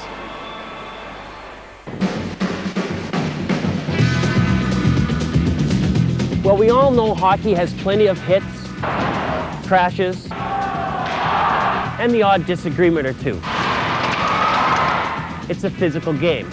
And when the guys aren't playing, they like to relax. Mark Wolf and Angelo Catanero, the Ayr Scottish Eagles, like to go fishing. Hey, how's it going, Nick? How you doing? Nice to see you. You ready to do some fishing with me? Well, I'm ready, but looking like that, looks like you're ready. So we have to get you changed first. I'm ready, guys. All right. Ready. Let's go. Let's go. Let's go fishing. Yeah, let's go. Fishing. I don't live here anymore. I've left my hoe out in the sun, where I left my work half done. Working ain't much fun. I ain't got no ambition. I've gone fishing by some shady, waddy pool. Gone fishing. So, Ange, Yeah. you guys come here a lot then, or what? Yeah, we like to spend the odd time up here at the fishing hole, you know. You have to find some time, whatever you're into, to sort of get your mind off hockey sometimes. It consumes your life so much that it's good for the head to give it a break once in a while, and I think, fishing is a good way to do it. Oh, I can't believe it. Woo! Come here, fishy. We're the Fisher guys, and this clown here, Whoa, I'll tell you, 25, 30 pounds. He's good looking. Angelo, not much luck on the pond today, but hopefully there's going to be a little bit more luck for the Ayr Scottish Eagles in the backstretch of the season. Yeah, I think we're looking forward to improving what we've done so far. Might be a bit of a disappointment, compared to last year, but last year was last year, and I think at this point in the season right now we have to try and shoot for the top 4 of the league, and then and take the playoffs from that point. So I think we've done a lot of good this year as well. I don't think it's as bad as some people make it out to be. I think our main goal right now is to win as many games as possible. We have to start playing entertaining hockey. I think that's key, and I think if the guys give all their effort every game, I think we're going to win our fair share of games, and I think we'll get to that final goal in winning the last game.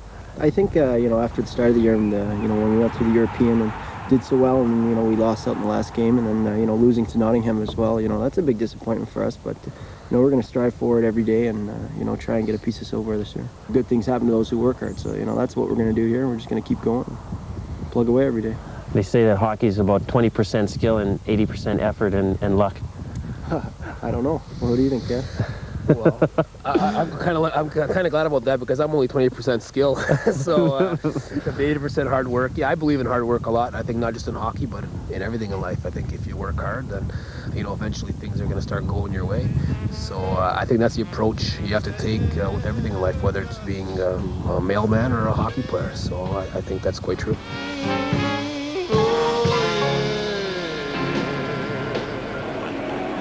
Well, you have to be a little bit careful about what you catch going out with those guys, I suppose, Nick. Yeah, you gotta watch that, Dominik. Slippery customers. Slippery customers are hockey players, yeah. But they seem to be in good spirits despite perhaps the disappointments that they've had this season. Oh yeah, I mean the Ayr Scottish Eagles have been renowned for being up in Scotland. They've got so much support around them. I mean they get all the people down, even at the fishery. They're just such a nice bunch of guys. Give them a lot of time, a lot of space to relax, and that's what you really need. Well, they've got a big game coming up against Sheffield this weekend, but perhaps the biggest game of all is at the MEN Arena in Manchester. Manchester against Cardiff, the real top of the table clash. How decisive do you think this will be? This is probably the game of the league so far, Dominik. I mean, with everything the way it is, and it's a 4-point game. It's the one that's going to more or less decide how things are going to fit towards the playoffs and who's going to win the league title. And who are you going to go for? Did I say I was a betting man? I said I was a betting man, right? But I'm afraid I'm going to have to keep my hand in my pocket on this one, because I just can't decide. I mean, Cardiff, they get hot, they get cold. Manchester, we know, are so powerful, but I just don't know if they've got what it takes to go all the way. I'm not quite sure yet. But if Cardiff can win this, that'll be a great boost for them in terms of going for the league title. Oh yeah, I mean Cardiff. That's what they need. They need these 2 points against the Manchester Storm, and once that happens, I mean, anything can happen. Okay, well, that's just one of the games coming up over the weekend. Let's take a look at the rest of the fixtures.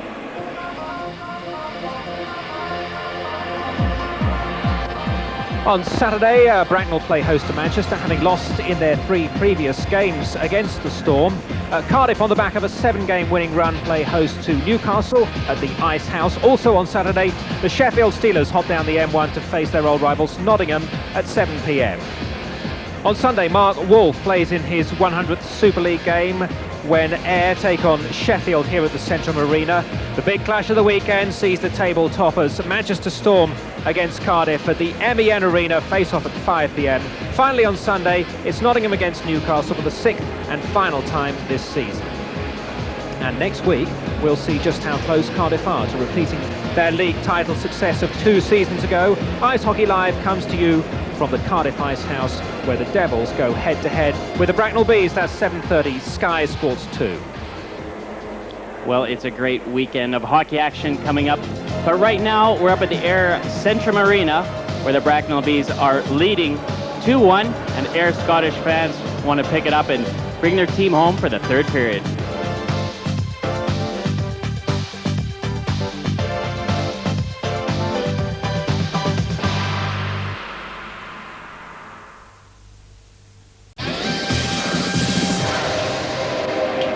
Next Thursday, the Cardiff Devils, who are chasing their 2nd Super League title, they take on the Bracknell Bees at the Ice House at 7:30 on Sky Sports 2. But now we're at the Ayr Centrum Arena, where the Ayr Scottish Eagles, the Grand Slam champions, are taking on the Bracknell Bees. And Ayr are trailing the Bracknell Bees 2-1 heading into the 3rd period. Let's join our commentary team of Bob Korol and Steve James. Good open hockey, but goals at a premium in this game, as they have been between these two sides.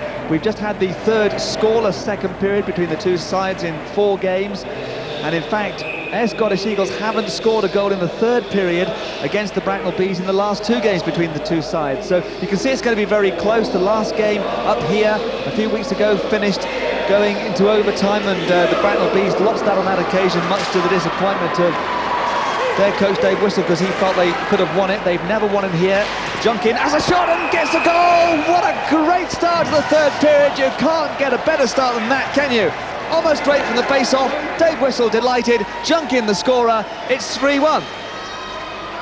Excellent scenario here. If you're going to score goals, you have got to shoot the puck. A 2-on-1. PC Druid driving to the net there, but Junkin elects to let the shot go. And he catches Sean Basilio handcuffed. High slot area. There you go. That's the importance of winning a face-off and gaining possession of that puck.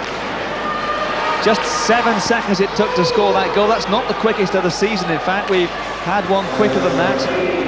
6 seconds a week or so ago, but that certainly is pretty quick from Dale Junkin. An assist on that one from Colin Ward. It's the fastest goal from the start of the 3rd period, though, as the shot comes in. And the Scottish Eagles now really do have to do an awful lot of work if they're going to get some goals. They actually don't score too many goals, but at home they average 3.6, so they need a couple of goals to get themselves up to that sort of a level and get themselves back in this game. Dale Junkin, a goal scorer for the Bracknell Bees, starting to find his form again, and that's one of the reasons why the Bees have had some success as of late. That, the combination of the signing of Bruno Campisi to solidify a net-minding problem, and the Bees are well underway. There's the face-off, the draw's won, the Bees gain possession. Bingo, that's in the net. Big goal for the Bees early in the 3rd period. Netminders don't like to be beaten from that sort of distance, mind you, do they? You know, but the more you look at that play, he was almost at the top of the circle, Steve, when he let that shot go. Well, certainly Bruno Campesi wasn't going to be beaten from that distance, but couldn't hold on to that particular shot. That's a huge shot. You just wonder whether that maybe perhaps just injured Bruno Campisi a little bit on that shot. He maybe caught it a bit funny. He looks like he's okay. A lot of shots at the start of a period, Steve, and you can just see that these goalkeepers have to be in the utmost of concentration because they come flying at you right off the bat. Ayr, 2 goals behind now in this game. That record scored by Dale Junkin at the start of the 3rd period as Denny Chassé comes forward. Chassé still going. Breaks actually a Bracknell Bees held record. Dennis Burke, no longer with the club, had scored in 12 seconds, the previous fastest goal at the start of the 3rd period. Start of a move here from the Ayr Scottish Eagles. Rob Stewart just stops that one though, finds Brandt with a good pass. Still Brandt. Brandt shows too much of that to David St. Pierre. St. Pierre still going, David St. Pierre. Finds Dino Bauba, gets the shot away. Comes back off the boards behind and saved, covered up there by Bruno Campisi. You know, anytime you have a transition, a turnover in neutralized territory, problems are caused because you've got your players thinking offense in that particular state. They're all moving up the ice. The puck there shot on the short side. Campisi with a bit of an easy save on him. Dino Bauba. 18 assists for the season, Dino Bauba. 18 points, I should say. 10 assists, 8 goals for the Lithuanian. This is Todd Kelly. One of the things that surprises me about Dino Bauba a little bit is the fact he's got those 49 penalty minutes, which means, you know, he's not scared to muster it up out there, and, you know, he's a good, well-rounded player. Not a little man, 200 pounds, 6'1". It's quite a handful. Comes off the skates of Scott Young. Purdy just dumps it into the corner. Chase on here. Is there going to be an icing call? Touch there. The call not made. And the offside call then is eventually made. Or indeed, we're going back for the icing there, are we? We're going back down to the other end. There's Dave Whistle. Dave Whistle will be very happy with that start to the 3rd period. Great. You couldn't have asked for any more. Well, you know, he seems to really have established some momentum with his players now. He had a lot of changes as of late. You got to give Dave Whistle credit because his team has regrouped from all that, and they're playing very, very good hockey at the moment. They're working very well together, and there's a lot of guys trying to help one another out. They win the face-off this time as well. Todd Kalman gets it across. There were 2 men out there in front. One of them is Johnston. Schulte still there. Schulte couldn't stuff it in. Nemirovsky trying to get the puck back. Matt Cote with a long chase back to his own end of the ice. Gets the touch, and that's going to be back up the other end with the icing. Well, Matt Cote, his biggest attribute is the fact that he is such a good shot blocker. And look at this guy, longest serving player for Bracknell Bees. 99th Super League game for his club. He's steady, he's stay at home, Steve. He doesn't do anything too much fancy out there, but I'll tell you, he gets the job done, and you can always rely on him. 9th season with the Bracknell Bees, Matt Cote. Played in Finland for a while before then. Turn the chase. He played in the AHL back at home with Moncton before playing in Finland and then coming to Britain and playing for so many years with great distinction for the Bracknell Bees. Shot coming in. Played for Great Britain as well, Matt Cote. This is the Bracknell Bees with Nemirovsky. We've got Nemirovsky there, most recent signing. This is his first game for the club. Still going, very strong. They're not going to get him off the puck, are they? Still going. Just couldn't quite find somebody else to finish off though. Purdy for the Ayr Scottish Eagles. Puts it in low, and he will then chase it in as well. And on the line change, it's Bracknell Bees getting the momentum coming forward. Schulte and Johnston. Johnston gets it back.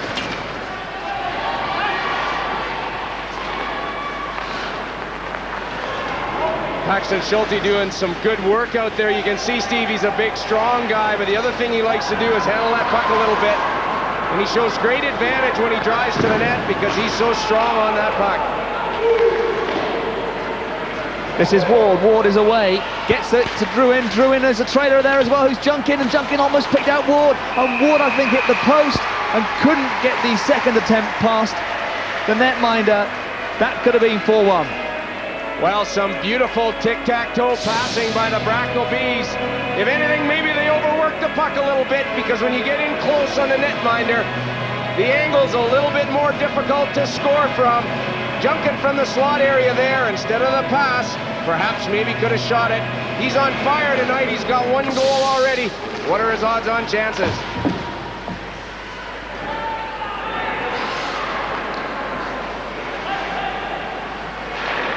McCosh across ice.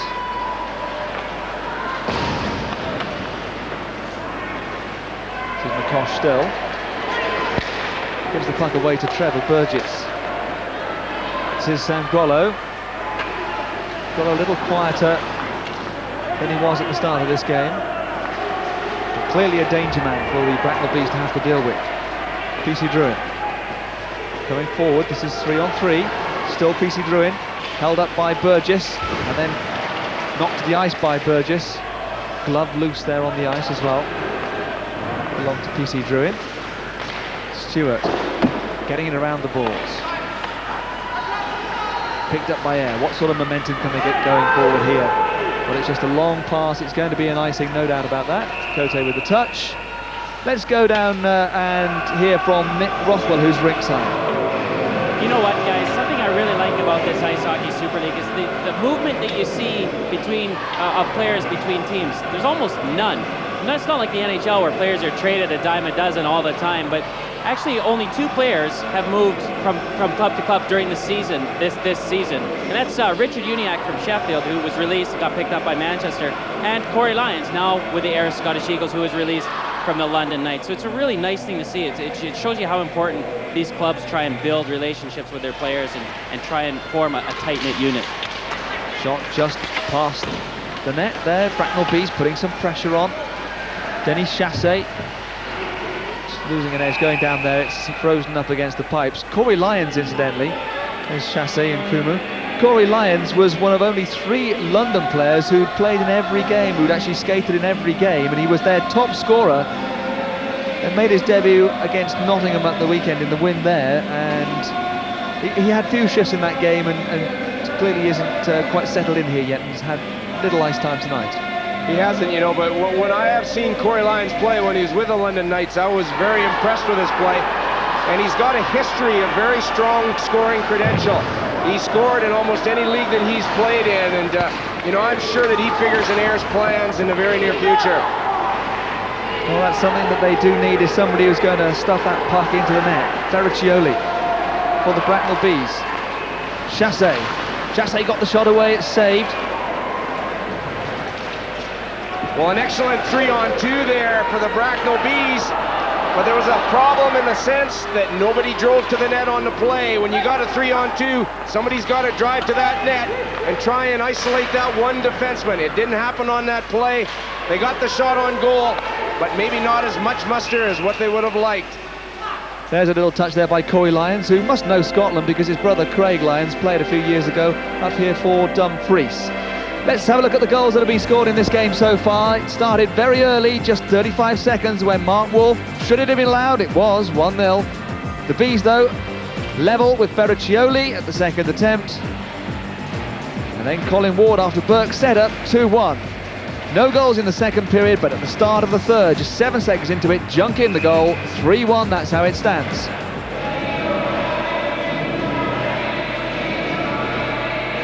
Well, a job for the Ayr Scottish Eagles. 3-1 down at this stage. They have got to try and get something going. The thing about it is I see a lot of inspiration coming from the Bracknell Bees. They're playing very well, and they're really working hard to try and create good scoring opportunities, Steve. Good scoring opportunities in the sense that you're getting those good shots on goal. Bracknell Bees' last visit here went into overtime. Ayr won it. They lost by a single goal the time before that as the shot comes in and Campese makes the save. They've also had a 4-4 draw here as the Ayr Scottish Eagles try and make a comeback. Shots not on target. Once again, the pass out in front doesn't find an Ayr Scottish Eagles stick, and this is Nemirovsky leaving it now for Johnston. Jeff Johnston getting back across in front. Lascala had been driving to the net. The save there is made, covered up by the netminder Sean Basilio. Shots on target in the game so far, with Bracknell leading by 3-1, are in favour of Bracknell. Ayr have had more shots though in this third period, but they were outshot in both the first and second periods and are ahead by 8. As far as the action areas is concerned, 47% still in the Bracknell zone. So you can see there, that's the Ayr problem. Most of the players being in the Bracknell zone, but more shots coming for Bracknell in the Ayr zone, despite having less time in there. I think it's a fair comment to say quality of shot has to be a concern here as well. Bees getting those opportunities. They might have an opportunity right now if they can somehow get it out in front. With PC Druin. Ward and Cote are out there as well. Druin couldn't find his man. They keep it in though. Colin Ward with a big effort. Comes off the pass. Suddenly it's a rush for the Ayr Scottish Eagles with Vince Bowe dropping it out to the wing. The shot coming in. Is there a man there? No, once again. Sometimes wonder if maybe the Ayr Scottish Eagles need a bit of luck as well in front of goal. The nets are actually off the mooring there. You saw Campisi, the net might have put his arm up because nobody had noticed. It was only a fraction off, but we had to have the play stopped. Well, something Dave Whistle has worked on all week is making sure that his team is not outnumbered in their own zone. The Eagles with an excellent opportunity here in front of the net. But if you're going to be in front of that net, you got to pay the price. Vince Bowe is the man that does that. Dave Whistle, a fine player in his day, of course, having played around quite a few clubs and made a name for himself. This is his first season as a coach, as the Ayr Scottish Eagles test Dave Whistle's side again. Matt Cote getting it around, but it's picked up by Sam Grollo in the other corner. Cote to PC Drouin. Pierre Claude, the French-Canadian, tried to pick out Ferraccioli, and there's a call there for too many men on the ice. A 2-minute minor against the Bracknell bench for too many men on the ice. So this is a power play coming up for the Ayr Scottish Eagles, and Dave Whistle won't be happy with that. Well, anytime, you know, that was a quick changer as a result of it. And any time that you have that problem, your coach is never ever happy with it because it's a communication error. Somebody going on the ice and the timing of which it actually happens.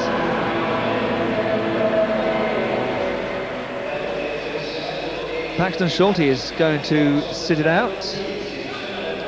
It's not his first visit there this evening, and I'm sure he's going to have a few more visits over the course of the season, if not in this game. But that's his third trip to the penalty bench for the evening. So another power play, a third opportunity on the power play for the Ayr Scottish Eagles. They haven't scored on it yet. Now would be a perfect time for them. It could just give them a way back into this game.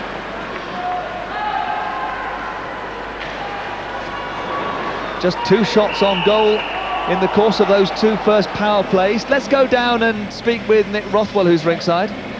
Rob Stewart of the Bracknell Bees has actually had to leave the ice, guys. His skate blade is broken. What's happened? This is a good one. There's no problem with this, but you can see the rivets right here against the ball, the poly that holds the plastic onto the boot. They've actually popped through the plastic and broken.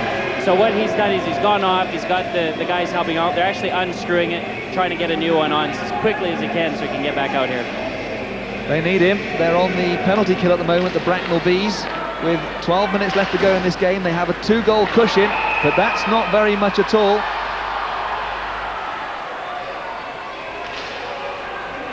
Well, moving the puck forward there. The Ayr Scottish Eagles getting whistled down. It's a hand pass, I think.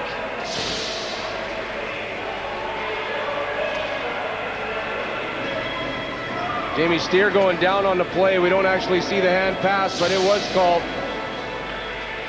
You know, getting back to that skate, Steve, you know, these players, because they're practicing, training, if you like, playing week in and week out, that really has a real strong effect on the equipment. And, you know, and that skate boot, it gets a little bit wet, and as a result of it, the rivets get a little bit weak, and that's what you have happen. You lose the blade sometimes. Burgess putting it in, an offside call there. Chris Brandt, you can see in your picture. It'll be difficult, I suppose, for Rob Stewart as well when he comes back out, because if he's got to put a new boot on, I don't know if it's one he's worn in already, but that could be awkward. They'll probably try and replace the rivets. Getting back to Chris Brandt, though, you know, this guy, Dave Whistle, as he said before the start of the game, he's one of these guys that's a real natural athlete, isn't he? You know, in the summertime, he goes ahead, he doesn't work out, But as Dave says, 3 days into camp or whatever, 3 days into training, this guy's the fastest guy on the ice. Just got a lot of natural ability.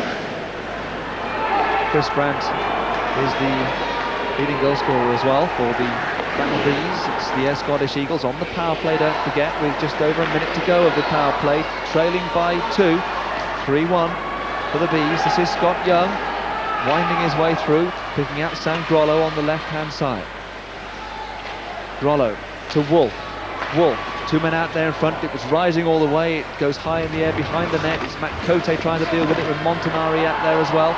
Sam Grollo gets it back for the Ayr Scottish Eagles. Once more Wolf, he'll try the big shot. It came right back off the boards to Sam Grollo. Oh, Grollo just lost his footing there for a second.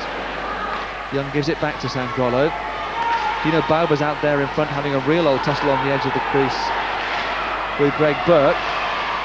Wolf, plenty of men out in front of Campese. He's not going to see much when those shots come in. Well, this is an opportunity now for Montanari. Montanari needs some support out in front. Grollo is the man that he finds. The shot wasn't on target.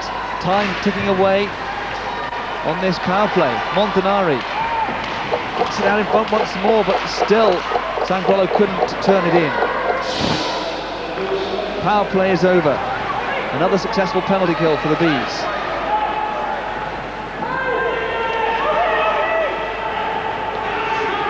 Penalty killing for the Bracknell Bees, 85.6%.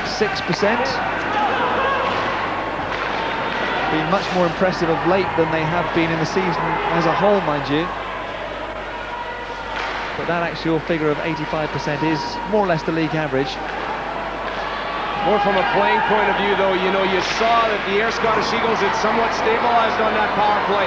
Again, not moving the puck very much, allowing the Bracknell Bees to maintain their box positioning. Lions got the puck in, but Todd Kelman had done his job for the Bracknell Bees. Hoffman.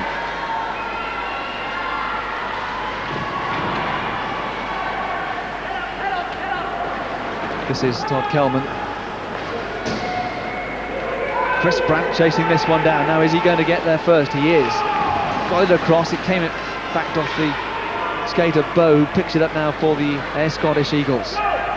They really are going to have to step something up here and pull something out, because there's just 9 minutes left to go of this game and they're trailing by 2 and they're under pressure from that aggressive forecheck of the Bracknell Bees. Chasing down, this is Kelman, will get the touch. There you go, there's the touch for the icing. 8:53 left of the game, Ayr 1, Bracknell 3. We're going to see Bracknell Bees again next week. I think Bracknell Bees are going to have a big influence, you know, on the run-in for Super League. They've got games against Manchester to come. Next week they play Cardiff. Remember, you saw on Sky Sports at New Year that Cardiff lost 4-0 at home against the Bracknell Bees. Can they do that again? Watch it next week, 7:30, Sky Sports 2. Well, you know, there's still a lot of hockey left to play in this season, and by the look of it, those cheerleaders still feel that there's some good opportunity for the Ayr Scottish Eagles as well. They've got 3 games left against Manchester Storm and 2 left against the Cardiff Devils. Bracknell Bees, they could have a big say. They're having a big say in this game at the moment. They're leading 3-1, they're coming forward. It's almost a 2-on-1.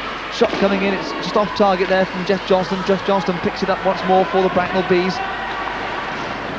Nemirovsky held up by Jamie Steer on the boards.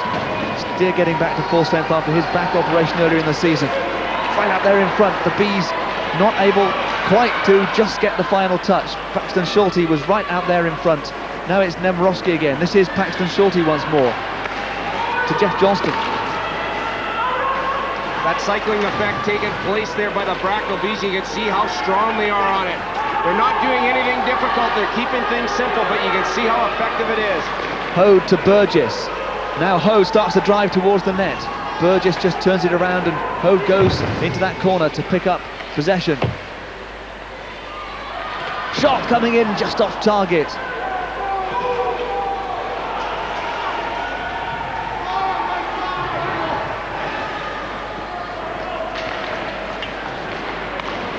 They're in their own zone. Montanari goes past Kelman. Still Montanari. Plenty more Bees back. They've worked so hard. They've been This is Druin. Druin getting it across. Oh, that was so close. The net goes off, and I wonder if the netminder's okay, because he took a bit of a tumble in there. That was quite spectacular stuff, I suppose, but quite bruising. Well, PC Druin finding the guy driving to the net there. And as a result of it, you can see you don't always want to be a goaltender, but a good offensive play by the Bees here. Colin Ward eventually getting a bit of a touch, but unfortunately not allowing that puck to go into the back of the net.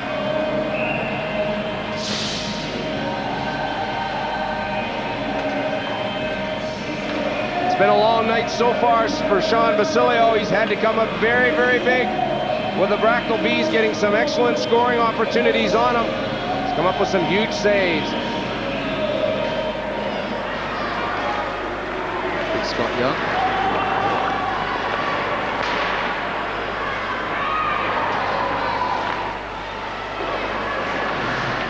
Now coming forward. Montanari. Kosh. Junkin just rims it, looks to see where it comes. It's picked up by the netminder, left for Scott Young. Scott Young with the pass forward for Wolf. Now it's Grollo. Grollo taking on McCosh. Still going. Still going as well. In the end, though, the Bees' defence can clear it out of their zone. Well, they can't until now. But all the time the seconds are ticking away. Touch for icing.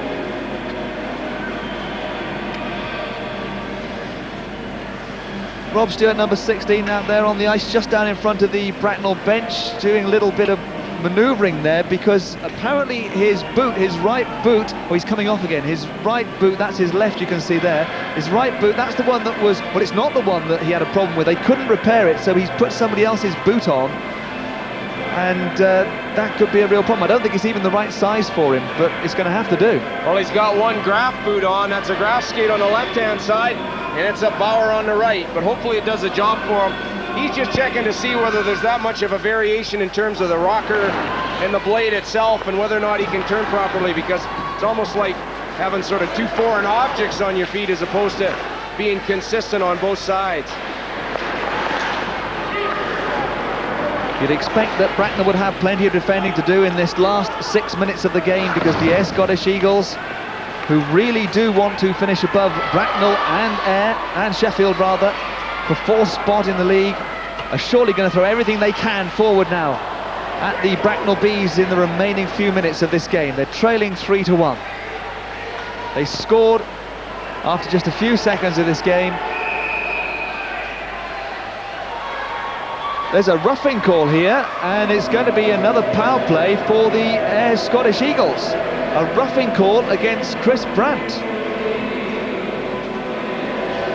Well, a difficult call for the Bracknell Bees in the latter stages of this game, and an opportunity for the Ayr Scottish Eagles to get themselves back into this game. Roughing the call to Chris Brandt.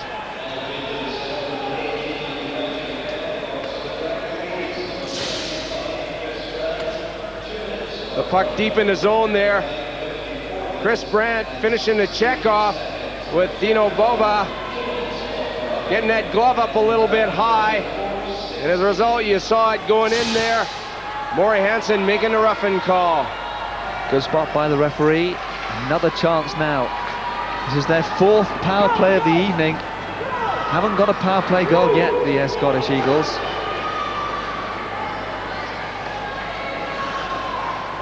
They don't have the best of power play performance this season.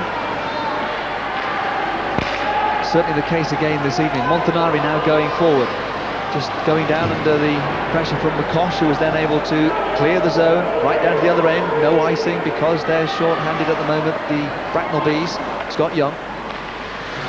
Oh, that's a giveaway, and here's an opportunity perhaps for Bracknell Bees, where they're quite happy just to send the puck back down to the other end of the ice so they could at least keep possession, and now they've put it back up into the Ayr zone. It's all about making sure the seconds tick away on this power play.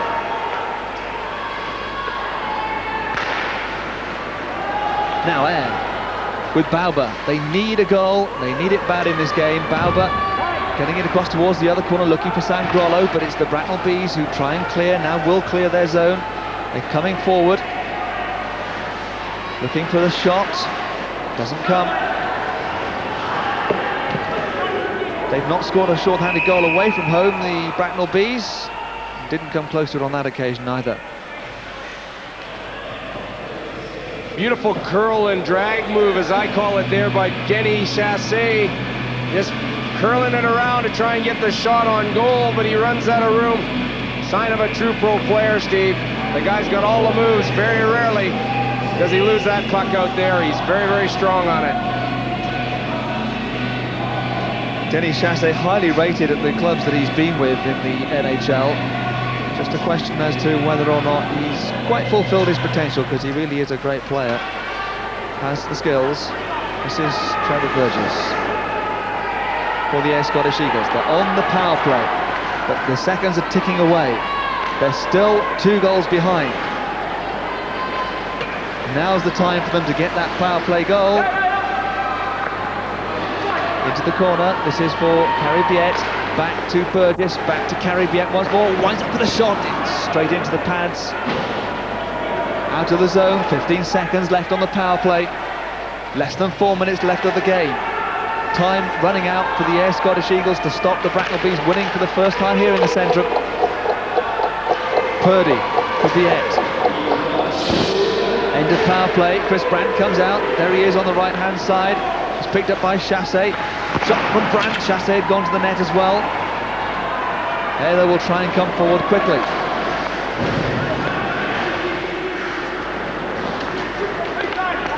Once again, just 1 shot on target on that last power play. This is Joe Ferriccioli with his line mates of Chassé and Brandt.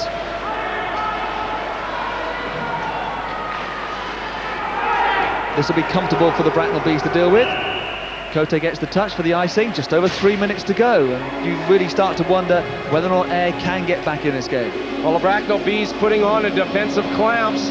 Matty Cote being one of those guys, 33 years of age, 5'9", but look at the weight he carries, 14 stone 4, 200 pounds.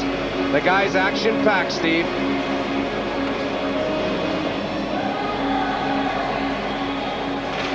That's the netminder's view. And he's had plenty to look at in this evening's game. There's Sean Basilio.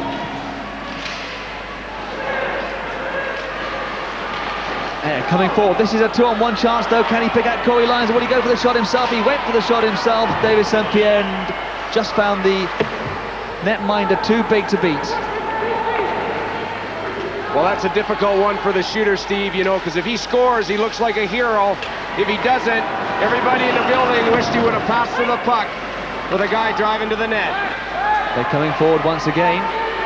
Corey Lyons and Jeff Hode skating forward at a furious pace.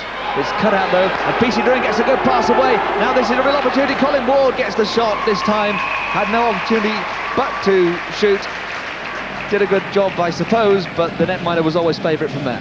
Well, one of the things I've been very impressed with the Bees with so far this evening, and that is if they've got a guy ahead, in this case Colin Ward, they always move that puck to the guy that's ahead of the play.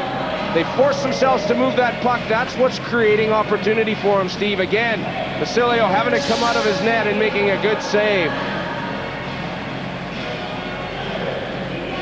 Jeff Johnston going in with Mark Montanari for the face-off. Comes back on the Ayr side. Remember, Ayr scored after just 35 seconds. They haven't scored since then, which is why they're still trailing by 3-1. 2 other goals in the first period, both by Bracknell, and 1 after just 7 seconds of this third period for the Bracknell Bees, scored by Del Junkin. This is Nemirovsky in his first game for the club, for Paxton Schulte. Moving now into the final 2 minutes of this game. This is Bow. It's going to be quite some comeback if they manage to get this one to go into overtime. Burgess. Off the boards, it's out there in front. It's Cote though who picks it up and makes sure it gets out of the zone. And Nemirovsky's away. Nemirovsky, the Russian, gets the shot off target. Well, that's something I'm sure that Dave Whistle will want to see more of. Nemirovsky with that big shot going in on the net, and boy, you can see he's got himself a cannon there. Face-off is going to be outside of the zone, frozen against the boards there. Greg Burke, slow to get up.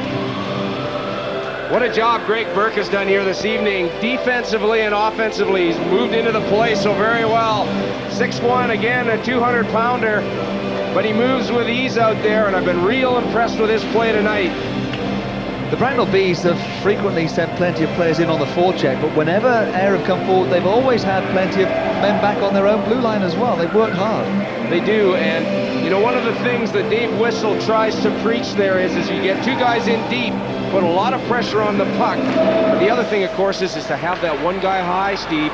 He can make sure, so you're allowed to have 3 men back all the time. 2 defensemen in that high forward. Druin just setting the puck high. In fact, it goes out of the rink. It goes into the seating. 1:18 left. It's going to take quite something special now for the Ayr Scottish Eagles. But a goal right now, and suddenly the Bracknell Bees defence and the fans that have made this journey would get very nervous, I would think. Well, you know, it's at the right end of the ice. They're in the offensive zone. Jim Lynch probably contemplating what else he can do. Does he pull his goaltender to create that extra attacker, especially with a face-off deep in the zone? See if he can get more offensive punch. Well, if he's going to do it, he'll be thinking of doing it right now, and will take that option very soon. Not right now, of course, because the puck is at the wrong end of the ring for that. This is Purdy. Purdy forward for Dino Bauba. Getting a real tussle there with Ferriccioli. Long chase here, Denny Chassé. The netminder coming out into the corner to deal with it. Just gets it around the boards. Back to Bracknell. And this is an opportunity. The shot from Chris Brandt. McCosh, they keep it up this end. They're going to win, no doubts about that. This is Dino Bauba. Bauba coming forward. Doesn't fall for Ayr. Carrie Viette. Is there a chance yet for the Ayr Scottish Eagles? The netminder is coming off. They're putting the extra attacker out there, and the shot isn't on target. There's a chance for an empty net goal here for the Bracknell Bees. They can tie it up. There's no netminder on there. It's 2-on-2. Well, the shot there from Todd Kalman couldn't beat the defenseman. There's still no netminder there, though. But the seconds have ticked away. It's too late for the Ayr Scottish Eagles. They're looking just for a consolation right now. This is Young, Scott Young. There's the end of the game. The game is all over, and for the first time the Bracknell Bees have won here. Dave Whistle delighted with that. He thought they should have won last time they came into this building 15 days ago. Delighted to have won here. And you can see the joy, because it means a lot in the league standings as well for them to have beaten Ayr Scottish Eagles, the Bracknell Bees. The goals started this game very early, and it all started the right way for the home side.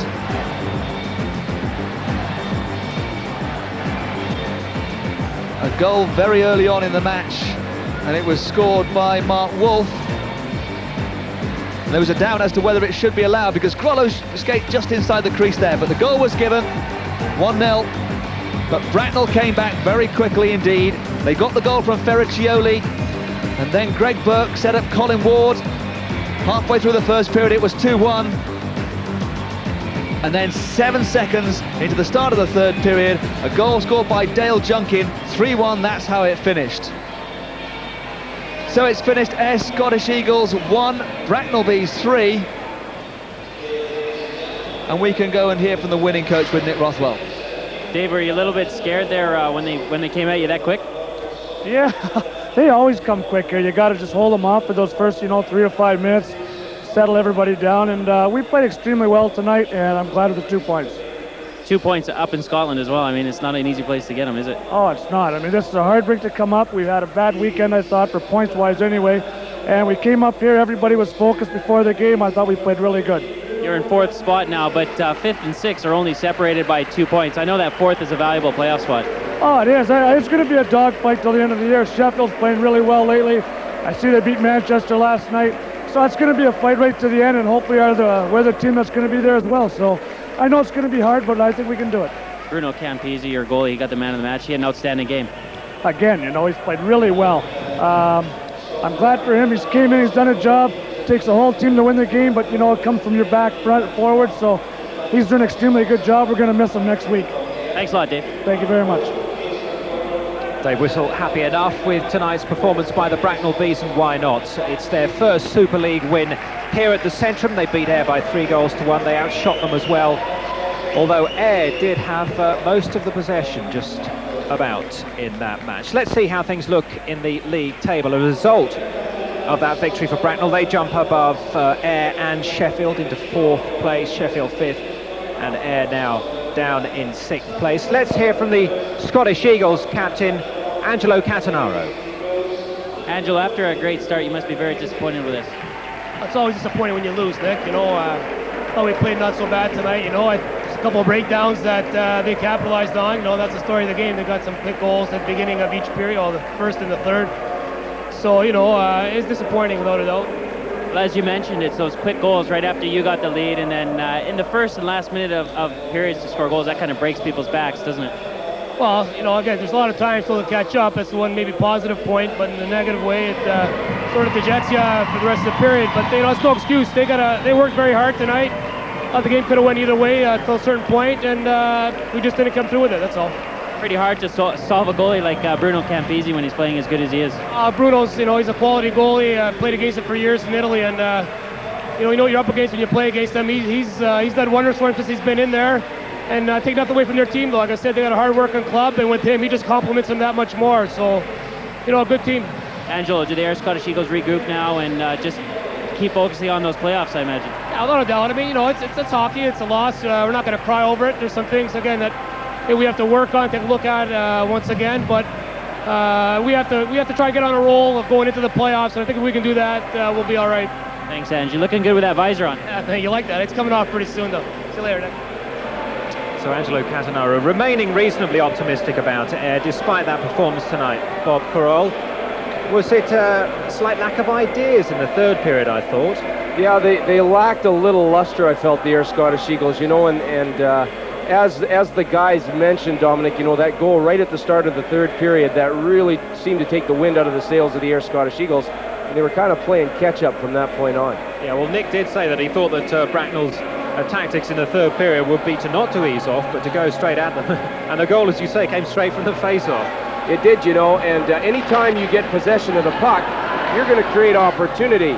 You know, the Bracknell Bees win the draw here. It becomes a 2-on-1 at this stage. You can see it. Dale Junkin does a good job. He's high in the slot area, but he lets a cannon of a shot go, and he's got a good shot. And Dominik, if he's going to be an effective player, he's got to shoot that puck. And I know that's one of the things that Dave Whissell is trying to make him concentrate on. That's why he has been so successful since he came into this country. Would Sean Basilio be slightly disappointed with that? Well, you know, he's got to try and read that play, doesn't he? I mean, he's got to say to himself, is he going to pass that puck? Is he going to shoot it himself? He decided to shoot it. I wouldn't say his angle was bad. It eluded him. It's a good shot on goal. It went in the corner. Well, I think we can have a look at what's going on down in the dressing room. We'll bring that for you in a minute. Did you have a chance to assess how the newcomers to both sides, Corey Lyons and Nemirovsky, worked out? Well, I think Nemirovsky's going to be an excellent hockey player. He's got a very European style to him. And one of the things I notice about him is that, you know, he gets that puck and he creates opportunity. Dave Whissell will try and get him to shoot the puck. And if he can get him to shoot the puck, he's got a cannon. Now, Corey Lyons is just sort of trying to settle himself into the Ayr Scottish Eagles lineup. And when he does that, I think he's going to be an impact player, because I saw him a few times out there tonight, Dominik. He didn't play a lot, but when he did, he was effective. He made a hit, he created something out there, and I felt he did a good job that way. Right, let's go down to the dressing room and hear from Nick Rothwell. Bruno, congratulations. Another solid game for you between the pipes. Yeah, thanks, Nick. The game went really well. We had a tough weekend last weekend, and we needed a good effort by everybody today to get us back on track here. And you know, we came out and a little flat the first few minutes, but after that, I thought we took control of the game. We played very well. They got that quick goal on you. It's pretty good. Your guys bounced back. Yeah, I don't know what happened. Maybe from the net cam there was a better angle of it. I thought I had it, and they just kept jamming away, and it went in. And I was a little mad, and I think some of the players, I think they rallied around it a little bit. And sometimes you need something to go against you to get you going, and I think that's what happened tonight. I don't know. You look pretty focused, Bruno. Yeah, the whole team was focused. We were ready tonight. We needed a big effort by everybody, and you know, we came through. And now you're in a solid 4th position, but everything is quite tight in that mid-pack. Yeah, to be quite honest, I mean, from 4th to 8th, it's so close. I really don't, personally, I don't really think it matters where you finish right now. It's really important that, you know, come February, coming down the playoffs, that you're ready, and you know, that's the most important thing. You know, if you win one, lose one here right now, I don't think that's so important. You just want to get going here. Thanks a lot, Bruno. Well done. Thanks. Well, Bob, he certainly played his part during the game this evening, but what about the point there about consistency? Because Bracknell have got a good win here. We saw them really good against Cardiff in the 4-0 shutout over New Year, but they seem to not be able to put a run together. You know, they started a run, Dominik, and one of the things that happened to him was, you know, Bruno Campisi came in, and I think they had 3 or 4 wins there in a row, and they went a little bit flat. And what happens is as most Super League teams do, is, you know, they get themselves into a situation whereby, you know, they maybe perhaps aren't as prepared, and teams get ready for them. And if you're not prepared every night, it's going to happen to you. And, you know, you can see what's happening with the Manchester Storm. All right, I don't think they're panicking, but, you know, they're chipping away at them, and, you know, and that lead at the top, it's starting to get closer and closer. And the whole pack is like that. The whole league is like that. So, you know, there's a lot of hockey left to play. There's a big weekend coming up, of course, and a big game at the MEN Arena between Manchester and Cardiff. How do you see that one going, Bob? You know, I think that's going to be a real tight game, and, you know, I think that's going to boil down to goaltending. I think that goaltending is going to be such a key issue. Manchester have been a bit flat lately, and I think, you know, they're sort of ready to go on a roll again. And, you know, Cardiff have been playing very well. They're probably the strongest team in the league at the moment. Putting those two factors together, I think we're going to have a dynamite game.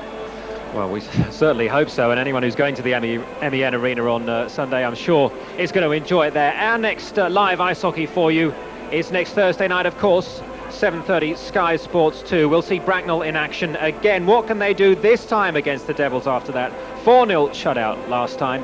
Bob Korol, thanks for being with us. I know you enjoyed it tonight. Thanks, we certainly did. Bracknell certainly did. Their first ever Super League win here at the Centrum Arena. Well done to them. Bye-bye from us.